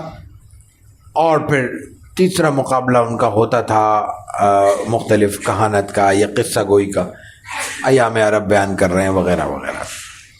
تو یہ جو ان کے مقابلے تھے، اسی کا یہ کہا جاتا ہے جو عربوں کا پرانا کلام آج محفوظ ہے 7 معلقات کے نام سے، 7 لٹکے ہوئے قصیدے. یہ 7 معلقات یہ کیا ہے؟ یہ جاہلیت کے، اسلام کی آمد، رسول اللہ صلی اللہ علیہ وسلم کی بعثت مبارکہ سے پہلے کے وہ بڑے شاعر ہیں جنہوں نے بڑے بڑے شاعری کے مقابلوں میں اپنے دیوان اور قصائد پیش کیے، اور ان قصائد کو پورے اس وقت کے عرب کے زندہ شعراء نے تسلیم کیا. ان تسلیم کرنے کے بعد اعزاز کے طور پر ان قصائد کو بیت اللہ میں آویزہ کیا گیا، لٹکایا گیا، معلق کیا گیا. وہ قصائد ہیں آج تک محفوظ ہیں ہمارے درمیان. ان میں سب سے بڑا شاعر امرؤ القیس کہلاتا ہے. یہ ادبی ان کی صلاحیت تھی. ظاہر ہے کہ ادبی صلاحیت ایسی غیر معمولی چیز ہے جس کا مثبت استعمال انسان کو کہیں سے کہیں پہنچا دیتا ہے. بولنے میں، تحریر میں، تقریر میں، عام گفتگو میں، مکالمے میں، مذاکرے میں، بحث مباحثے میں، ہر جگہ انسان کی قوت تحریر اور قوت تقریر اس کا کام آتی ہے، اس کا جوہر سمجھی جاتی ہے. اچھے بولنے والے کی ہر جگہ ضرورت آج بھی محسوس ہوتی ہے. اچھے لکھنے والے کو آج بھی ہر مقام پہ ہاتھوں ہاتھ لیا جاتا ہے. یہ ان کی ایک خوبی تھی جو رسول اللہ صلی اللہ علیہ وسلم کے اس پورے عمل میں مفید ہوئی. اور آخری بات اس حوالے سے، انتہائی درجے کے سخی اور فیاض تھے. ان کو اسے دلچسپی نہیں تھی کہ کل کے لیے کیا رکھنا ہے. اس میں ظاہر ہے کہ اطراحٹ کا پہلو بھی تھا، دکھلاوے کا پہلو بھی تھا. مسئلہ یہ نہیں ہے کہ اسلام نے کوئی الگ سے کوئی دین ہمیں دیا ہے یا الگ سے کوئی ہمیں اخلاق کی کردار سازی کی ہے. وہ کردار جو پہلے سے موجود تھا اس کا زہر نکال لیا ہے، اس کی اچھائیاں قبول کر لی ہیں، اس کا فاسد مادہ نکال دیا. سخاوت ایک اچھی چیز تھی، سخاوت میں دکھلاوا تھا، دکھلاوا نکال دیا. سخاوت یہ ہے کہ اللہ کے لیے، اللہ کی مخلوق کی خدمت کی جائے، یہ سخاوت ہے. بغیر بتائے، بغیر جتائے، بغیر دکھائے. وہی نیکی کا کام دکھا کے کرو گے، خاموشی سے کرو گے، لیکن جس کے ساتھ کیا اس کو جتا کے کرو گے یا پوری دنیا کو دکھا کے کرو گے، وہ غلط ہے. خرچ کرنے کے باوجود ثواب نہیں ملے گا. کروڑوں روپے مٹی کا ڈھیر بن جائیں گے اگر اس میں دکھلاوا ہے، اگر اس میں جتانے کا عمل ہے.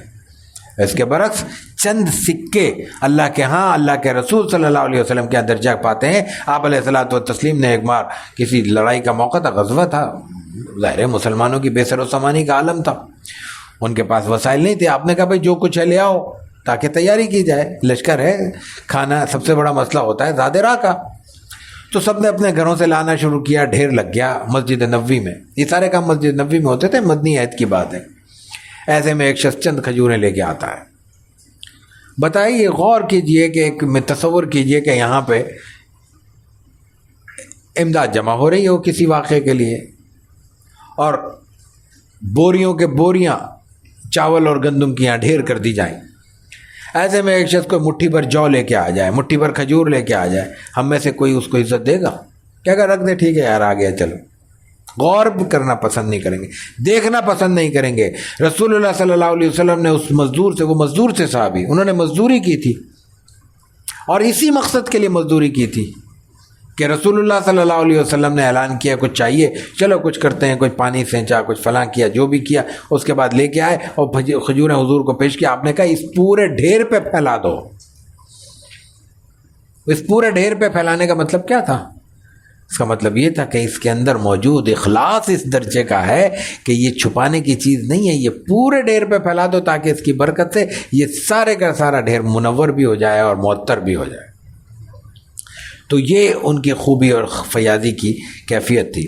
پھر ہم عام طور پہ عربوں کی حالت بیان کرتے ہوئے یہ بھی کہتے ہیں کہ ان کے ہاں کوئی نظام نہیں تھا، وہ سسٹم کے لوگ نہیں تھے. یہ بھی غلط بات ہے. وہ ایک ڈھیلی ڈھالی بلدیہ رکھتے تھے، ایک لوکل گورنمنٹ کا ایک تصور ان کے یہاں موجود تھا. ان کے یہاں مختلف شعبے تھے. مثلا زمزم ان کے یہاں بہت بڑی رحمت تھی اور بہت بڑی ذمہ داری تھی، کیونکہ اس کے لیے عبادت کا تصور یہ جو حج کا ہے یہ آپ علیہ الصلوۃ والتسلیم سے نہیں شروع ہوا، یہ پہلے سے موجود تھا. یہاں بھی اسلام نے یہی کیا ہے کہ اس کے جو غلط پہلو تھے ان کو صاف کر کے درست پہلو پہ متعین کر دیا، ان کو لازم کر دیا. تو اس کیفیت میں رسول اللہ صلی اللہ علیہ وسلم نے بے مختلف احکامات دیے، اور جو پھر بعد میں مدینہ کی ریاست قائم ہوئی ہے اور پھر مکے میں بھی جو قائم ہوئی ہے، ان میں انہی ذمہ داریوں کو جو عربوں میں موجود تھی انہی کو بڑھایا گیا ہے، انہی کو پھیلایا گیا ہے. تو اس میں جو سب سے اہم ذمہ داری تھی زمزم پلانے کی تھی، حاجیوں کی خدمت کی تھی، ندوہ مشاورت کی تھی اور وغیرہ وغیرہ. یہ ان کے ہاں قبائلی تقسیم کے طور پر پہلے سے یہ ذمہ داریاں موجود تھیں، اور یہ کئی نسلوں سے یہ چیزیں چلی آ رہی تھیں. اور یہ ساری ذمہ داریاں قدرتی طور پر رسول اللہ صلی اللہ علیہ وسلم کے خاندان میں تھی. آپ کے اجداد کی ذمہ داریاں تھیں. آپ کے سارے اجداد اپنے اپنے وقت میں سردار رہے ہیں اور کوئی نہ کوئی ذمہ داری ادا کرتے رہے ہیں.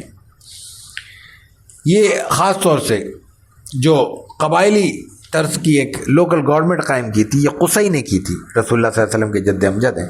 انہوں نے تمام عرب کو جمع کیا اور کہا کہ تم یہ بکھرے ہوئے کیوں ہو؟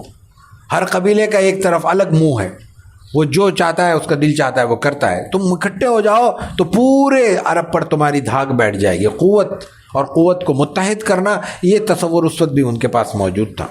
انہوں نے ان کو متحد کیا، ذمہ داریاں تقسیم کی، نتیجہ یہ ہوا کہ پھر وہ ایک قوت بن کر سامنے آئے. عربوں کی یہ وہ خوبیاں تھیں، بنیادی خوبیاں تھیں جن کی وجہ سے رسول اللہ صلی اللہ علیہ وسلم کو یہاں مبعوث کیا گیا. کوئی بھی بڑا کام کنجوسی سے نہیں ہو سکتا، کوئی بھی بڑا کام بخل سے نہیں ہو سکتا، کوئی بھی بڑا کام خوف زدہ لوگ نہیں کر سکتے، کوئی بھی بڑا کام عقل اور حکمت سے پیدل لوگ نہیں کر سکتے، کوئی بھی بڑا کام قوت حفظ سے عاری لوگ نہیں کر سکتے. اس کے لیے قوت حافظہ بھی چاہیے، انسان کی صلاحیت بھی چاہیے، انسان کے اندر شوق اور جذبہ اور ولولہ بھی چاہیے، انسان کی شجاعت بھی چاہیے اور سخاوت بھی چاہیے. یہ سارے بنیادی اجزائے ترکیبی تھے جو عربوں میں موجود تھے. اس لیے جناب رسول اللہ صلی اللہ علیہ وسلم کو یہاں مبعوث کیا گیا، اور اللہ تعالیٰ نے پھر یہاں سے پوری دنیا کو منور کرنے کے لیے اسلام کا عطیہ ہمیں دیا، جس کا ذکر ہم کر چکے ہیں کہ الیوم اکملت لکم، بالکل اختتام پہ فرمایا، لیکن آغاز تو یہیں سے ہوا ہے کہ الیوم اکملت لکم دینکم واتممت علیکم نعمتی، اور سب سے اہم بات ورضیت لکم الاسلام دینا، تمہارے لیے دین اسلام کو میں نے پسند کر لیا ہے. انسانیت کے لیے، دنیا انسانیت کے لیے اللہ تعالیٰ کی پسند اسلام ہے. ہماری کیا پسند ہے اور ہماری اس پسند کی کیا حیثیت ہو سکتی ہے، یہ اس پہ غور کرنے کی ضرورت ہے. رسول اللہ صلی اللہ علیہ وسلم کی ولادت سے پہلے کچھ واقعات بہت غیر معمولی طور پر اہمیت کے ساتھ پیش آئے ہیں. ان واقعات کو اگر اختصار کے ساتھ بھی ہم ذکر کریں تو ان میں 4-5 پہلو بہت زیادہ اہم ہیں اور نمایاں ہیں. ہم انہی پر اپنی گفتگو کو مختصر رکھنا اور محدود رکھنا چاہتے ہیں. سب سے پہلے ہمیں عربوں کے ہاں مکے میں آبادی کا تصور حضرت اسماعیل سے ملتا ہے. حضرت اسماعیل حضرت ابراہیم کے صاحبزادے ہیں علی نبینا و علیہم الصلاۃ والتسلیم. اللہ تعالیٰ نے حکم دیا حضرت ابراہیم کو کہ اپنی بیوی ہاجرہ کو اور ان کے بیٹے اسماعیل کو، جو اس وقت بمشکل چند ماہ کے تھے،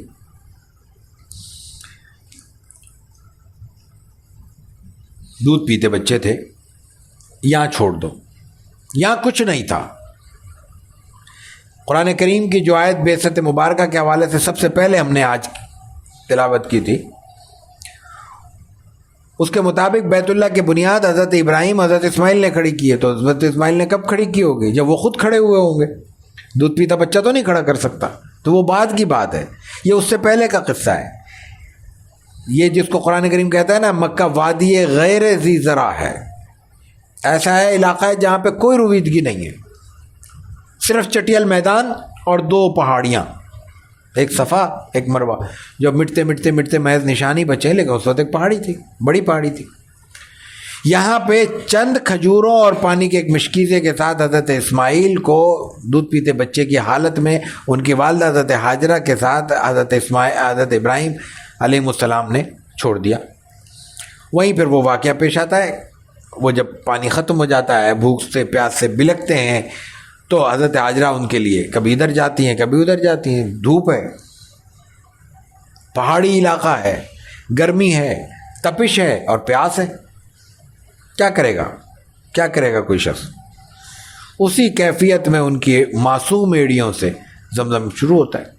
پانی نکلتا ہے، پانی نکلتا ہے تو وہ نکلتا چلا جاتا ہے. اب اس کو روکنا بھی ہے، ورنہ تو وہ بھی تباہی کا باعث بن سکتا ہے. تو حضرت حاجرہ نے اس کو کہا رک جاؤ، زم، وہ زمزم اس کا نام پڑ گیا. اور حضرت ہاجرہ کا اپنے بیٹے کے لیے، اپنے معصوم بچے کے لیے بے تابی کے ساتھ بھاگنا اللہ کو اتنا پسند ہے کہ وہ آج تک، قیامت تک، آج کی کیا حیثیت ہے، قیامت تک آنے والے ہر زائر کے لیے لازم قرار دے دیا ہے. اور صرف حج میں نہیں، عمرے میں بھی. عمرہ بھی نہیں ہو سکتا مکہ، یعنی مکہ جا ہی نہیں سکتا آدمی. مکہ جانے کے لیے احرام شرط ہے، احرام سے باہر آنے کے لیے عمرہ شرط ہے، عمرے کے لیے صحیح شرط ہے. یہ سب شرطیں ہیں، اور کوئی چیز ایسی نہیں ہے جو بیچ میں سے حذف کی جا سکے. لیکن اللہ کا انعام دیکھیے کہ یہ دوڑی کون تھی؟ حضرت ہاجرہ. اور آج دوڑا کن کو رہے اللہ تعالیٰ؟ مردوں کو. خواتین کو ایگزمپشن مل گئی، حالانکہ سنت تو ایک خاتون کی تھی. یہ ہے اسلام کا انعام خواتین پر، کہ جو عبادت ایک خاتون کی ذات سے شروع ہوئی تھی، اس میں چونکہ حرج تھا، اس میں چونکہ خواتین کے لیے ایک تکلیف اور تعب اور تکلف تھا، اس لیے ان سے لے کر ان کے لیے مردوں کو کہا کہ یہ ایک میری پسندیدہ ترین، میری ایک بندی کی سنت ہے، اس کو تم پورا کرو گے، اور پورا نہیں کرو گے قیامت تک اس کو زندہ رکھو گے. یہاں کچھ دنوں کے بعد پانی جب نکلا تو لوگ آنا شروع ہو گئے. دنیا میں سویلائزیشن، زندگی، انسانیت کا پھیلاؤ پانی سے ہوتا ہے. کوئی بھی تہذیب دنیا میں جہاں نظر آئے گی پانی کے کنارے ہوگی. جب یہاں پانی ملا تو لوگ آنا شروع ہوئے. تو بنو جرہم یہاں آ کے آباد ہوئے. حضرت ہاجرہ سے پوچھا ہم آباد ہو جائیں. انہی میں پھر ان کی شادی ہو گئی. شادی کے بعد پھر باہر بہت عرصے تک حکمرانی بھی رہی ہوں گی. اس کے بعد پھر دونوں میں ٹکراؤ ہوا. ٹکراؤ کے بعد ایک دفعہ بنو جرہم غالب آئے، ایک دفعہ بنو اسماعیل غالب آئے، جیسے ہوتا ہے قوموں کا. اور اس کے بعد آخر میں بنو جرہم جب بھاگنے لگے تو وہ جاتے ہوئے، چونکہ اس سے پہلے وہ حکمران ہو گئے تھے بنو اسماعیل کو شکست دے کر، تو انہوں نے جاتے ہوئے زمزم کو پاٹ دیا، زمزم بند کر دیا. زمزم بند کرنے کی وجہ سے وہ ایک عرصے تک ان کی نظر سے وہ ختم ہو گیا. زمزم دنیا کی نظر سے کچھ عرصے کے لیے ختم کر دیا گیا. اب اس پہ وہ کوئی لوگوں اس سے فائدہ نہیں اٹھا پا رہے تھے. اس پہ مدت گزری ہے.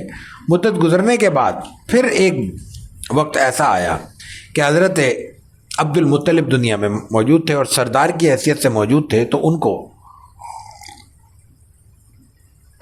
خواب میں دکھایا گیا کہ زمزم کی کھدائی کرو. اب وہ زمزم کہاں ہے؟ بیت اللہ کے نیچے. بیت اللہ تو بنا ہوا ہے، بیت اللہ عربوں کا مرکز ہے، عربوں کی عقیدت کا محور ہے. اب وہاں کھدائی کا مطلب بیت اللہ کو نقصان بھی ہو سکتا ہے، تو ان کو کھدائی نہیں کرنے دی گئی. انہوں نے بھی پہلے نہیں کی. پہلے ایک دن خواب دیکھا، دوسرے دن دیکھا، اور بالآخر ان کو جو علامتیں دکھائی گئیں اس کی تفصیل میں جانے کا وقت نہیں ہے. تو اس کے نتیجے میں بہرحال انہوں نے کھدائی شروع کر دی. جب ان کی مخالفت ہوئی تو انہوں نے کہا کہ میں تنہ تنہا کروں گا، مجھے حکم ملا ہے. اس کھدائی کے نتیجے میں سب سے پہلے وہاں اندر سے کچھ سامان نکلا، تلواریں نکلی، کچھ اور چیزیں نکلی. وہ جب بنو جرہم وہاں سے جا رہے تھے تو بیت اللہ تو اس وقت موجود تھا، زمزم موجود تھا، تو بیت اللہ پہ اس وقت بھی لوگ اپنے نظر نیاز چڑھایا کرتے تھے. تو وہ جب جانے لگے تو چونکہ سب کچھ تو نہیں لے جا سکتے تھے، سفر میں آدمی کے پاس سامان ہر طرح کا لے جانا مشکل ہوتا ہے، تو انہوں نے وہیں سارا سامان ڈمپ کیا اور اس کو پاٹ دیا تھا، یعنی پانی بند کر دیا تھا. تو جب کھدائی شروع ہوئی تو وہ تلواریں بھی نکل رہی ہیں، برتن بھی نکل رہے ہیں، اور سونا چاندی مورتیاں خدا جانے کیا کیا نکلا. تو جب وہ نکلا تو عربوں کی آنکھیں کھلی کہ یہ تو عبد المطلب ٹھیک کہتے تھے. اس کے بعد انہوں نے دوسری حرکت کی، انہوں نے کہا کہ یہ پانی جو ہے نا اس پہ ہمارا حق ہے، عرب ہمیں. عبد المطلب نے کہا مجھے ملا ہے، اب تمہیں نہیں دوں گا، یہ میرا ہے. اور انہوں نے وہیں حوض بنا کے پانی روک دیا اور لوگوں کو دینا شروع کر دیا. اب ظاہر ہے کہ جب عربوں کو اس میں بے دخل کر دیا گیا تو انہوں نے تیسری شرارت شروع کی. اب انہوں نے اس کو گندا کرنا شروع کر دیا، نہا رہے ہیں اور گندگی پھیلا رہے ہیں. اس وقت پھر عبد المطلب کو بشارت ہوئی اور انہوں نے اعلان کیا کہ یہ پینے کے لیے ہے، نہانے کے لیے نہیں ہے. اب تو ختم ہو گیا ہے سلسلہ، لیکن جب زمزم میں نیچے اترا کرتے تھے تو ہم بھی عبد المطلب کے زمانے کی کفار مکہ، مشرکین مکہ کی سنت پوری کیا کرتے تھے. ہم میں سے بعض مسلمان پانی کو گندا کرتے تھے، زمزم کی بے حرمتی کرتے تھے، اپنے اوپر ڈالتے تھے، کپڑے دھوتے تھے، خدا جانے کیا کرتے تھے. ہمارے ہاتھ کوئی چیز آ جانی چاہیے، پھر اس کے ساتھ جو چاہیں ہم اپنا سلوک کریں. اب وہ شکر ہے کہ وہ سلسلہ بند ہو گیا، اور حماقتیں ہوتی ہیں، یہ حماقت ختم ہو گئی. تو جناب عبد المطلب نے اس وقت اس کو حوض بنایا اور اعلان کیا کہ یہ پینے کے لیے ہے، نہانے کے لیے نہیں ہے، دوسرے کاموں کے لیے نہیں ہے. اس لیے اگر اس کا کوئی غلط استعمال کرے گا تو وہ ذمہ دار ہوگا. نتیجہ یہ ہوا کہ اس کے بعد جس نے گندا کرنے کی یا نہانے کی کوئی کوشش کی وہ بیمار پڑ گیا. ان کو اندازہ ہو گیا کہ یہ معاملہ اب چلنے والا نہیں ہے.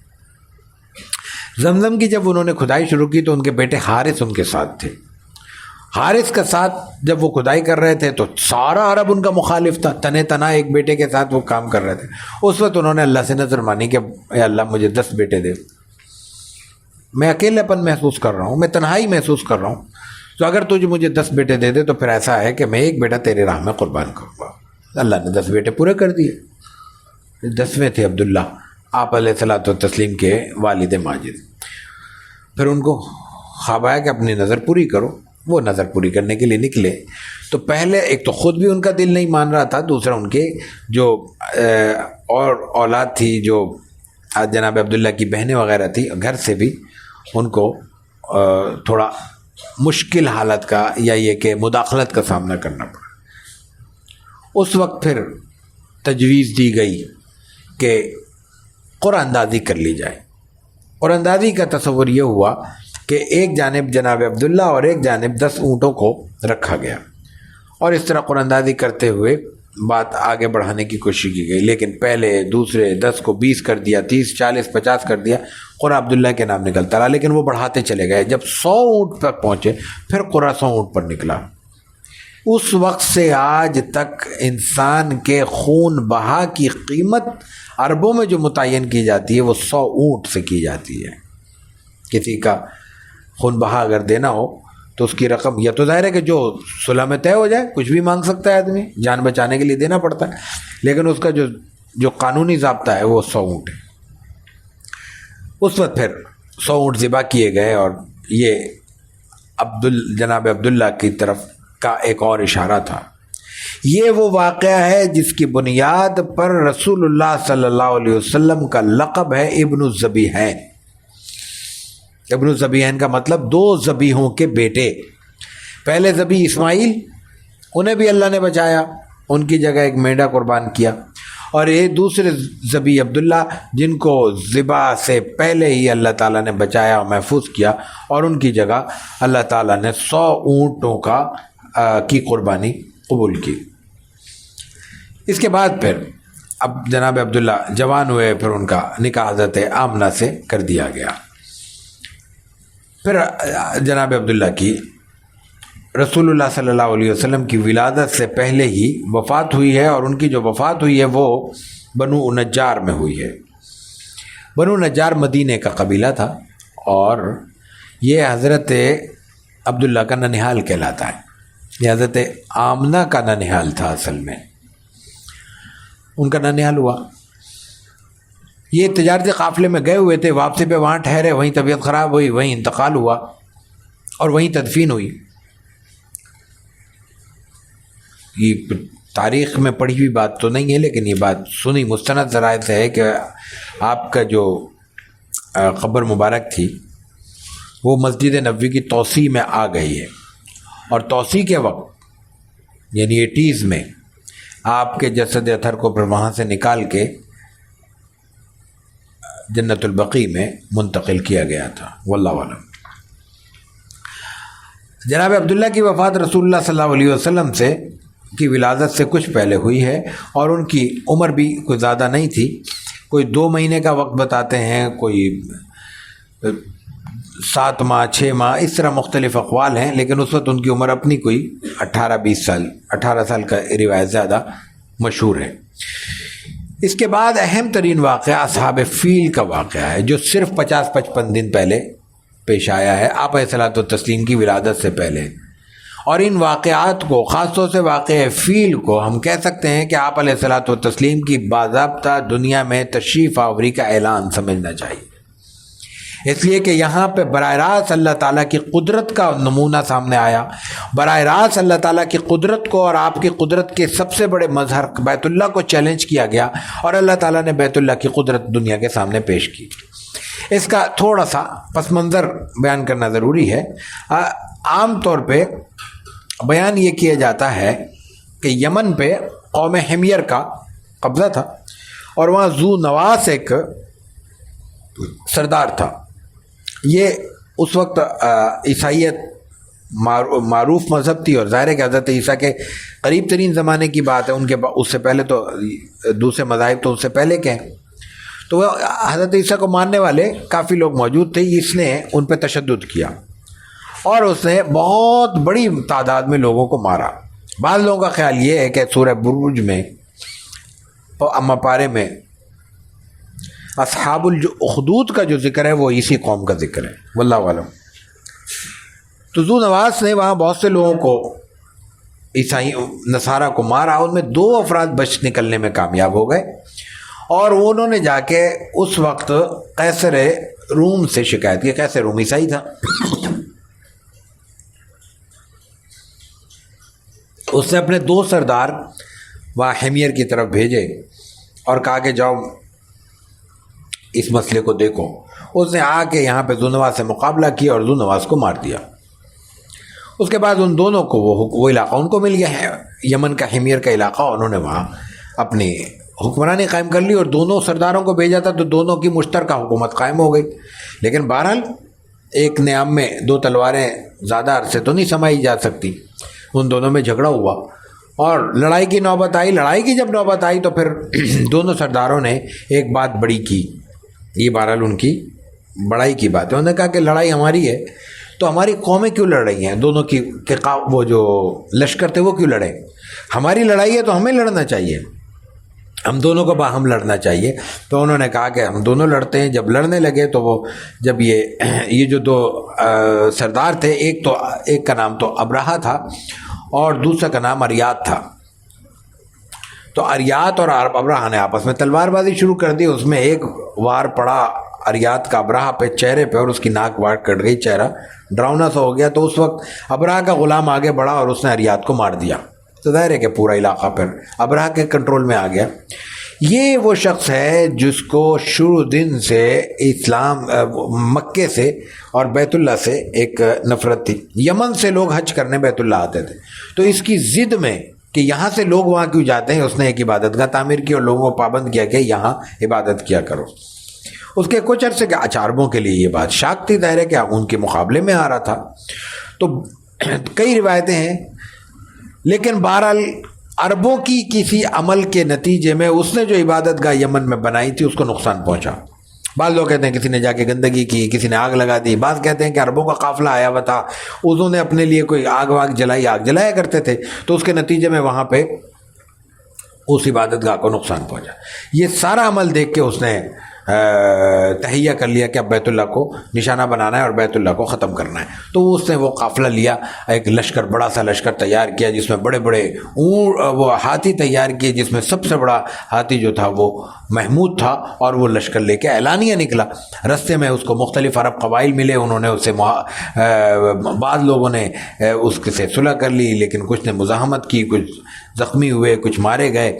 ان میں ایک نے ابو رغال تھا, اس نے غداری بھی کی اور ان کو راستہ بتایا وغیرہ. خیر جیسے وہ مکے کے قریب پہنچا ہے تو اس نے آنے کے بعد سب سے پہلا کام یہ کیا کہ باہر جتنے جانور لوگوں کے چر رہے تھے, طریقہ یہی ہوتا تھا کہ جانور ابھی بھی یہی ہے, جہاں پہ جانور لوگ پالا کرتے ہیں چھوٹی چھوٹی بستیوں میں, آبادیوں میں, گاؤں میں, وہ شہر سے باہر جاتے ہیں چرنے کے لیے, تو وہاں پہ جانور جتنے چر رہے تھے اس نے اپنی گرفت میں لے لی, پکڑ لی. ظاہر وہ تو آئے لڑنے, ہے ہی دشمن. جناب عبد المطلب کو یہ پتہ چلا تو وہ اس سے مذاکرات کے لیے چلے گئے. اب وہ سمجھا کہ یہ عرب کے سردار ہیں تو یہ بات کرنے آئیں گے کہ بھائی کچھ لے دے کے معاملہ گزارا کر لو, ہمارا علاقہ چھوڑ دو, بیت اللہ کو نقصان نہ پہنچاؤ. جناب عبد المطلب حضور کے دادا ہیں, تصور کیا جا سکتا ہے کیا وجاہت ہوگی, کیا شخصیت ہوگی, کیا ڈیل ڈول ہوگا, کیا شکل صورت ہوگی. تو یہی کہا جاتا ہے کہ وہ بڑے ہینڈسم تھے, اسمارٹ تھے اور بہت وجیح تھے. وہ جب گئے تو ان پہ رو پڑا, اور وہ اتنا رو پڑا کہ وہ نیچے اتر کے بیٹھ گیا. ان کو تو اپنے اسٹیج پہ یا مسند پہ نہیں بلایا, لیکن خود نیچے آ کے ان سے بات کی.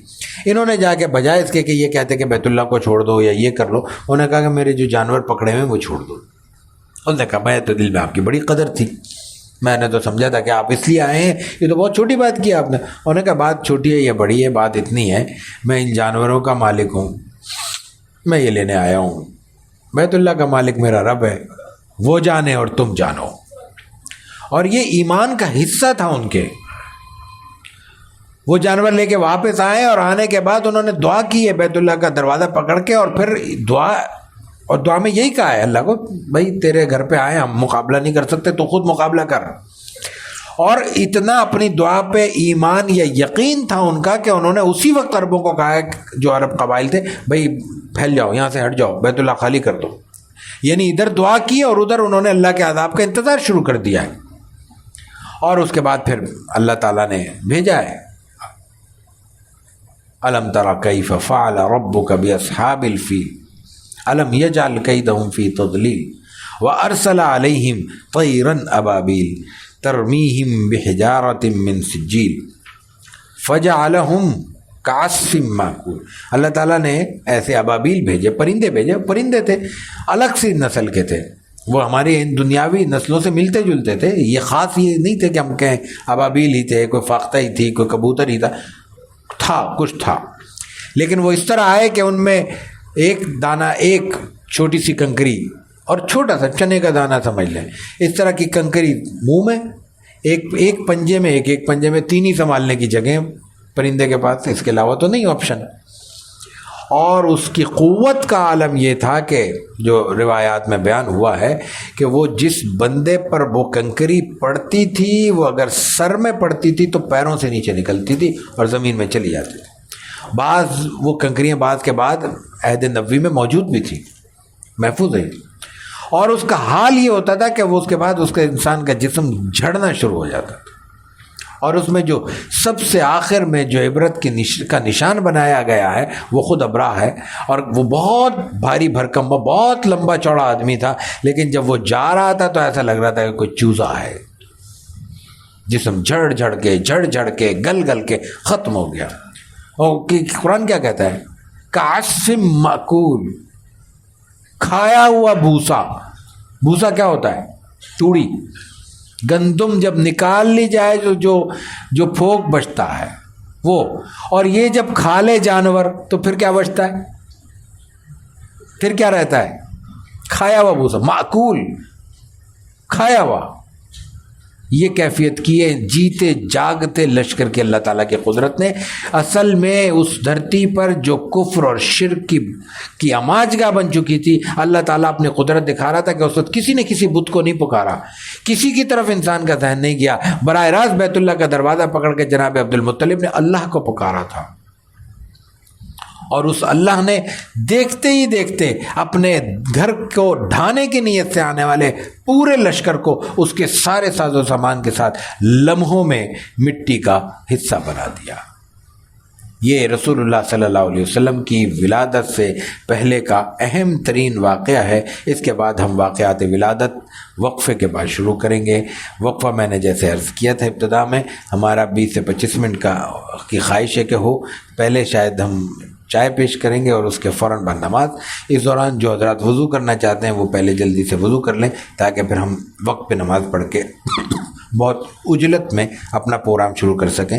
ایک مسئلہ پہلے بھی ہم بیان کر چکے ہیں، عام طور پر جو نوافل کی عبادت کا وقت ہوتا ہے وہ تنہائی کا وقت ہوتا ہے، اور ایسے مواقع ہوتے ہیں جب انسان کو کوئی اور مصروفیت نہ ہو۔ ایسے مواقع میں جب کوئی پروگرام ہو یا کوئی اور پڑھنے پڑھانے کی مصروفیت چل رہی ہو تو فرض ادا کرنے چاہیے، سنتوں کا بھی اہتمام ہونا چاہیے، لیکن نوافل کو ایسے موقع کے لیے موقوف کر دینا چاہیے جب انسان اطمینان سے اللہ کے حضور پڑھ سکے۔ ایک شخص نماز پڑھ رہا ہے، ایک شخص انتظار میں کھڑا ہے، یہ خود عبادت کے تصور کے بھی خلاف ہے اور اس کے ادب کے بھی خلاف ہے۔ تو میری گزارش ہوگی کہ ان آداب کا خیال رکھتے ہوئے نماز کی ادائیگی کریں تاکہ ہم بر وقت دوسرا حصہ شروع کر سکیں۔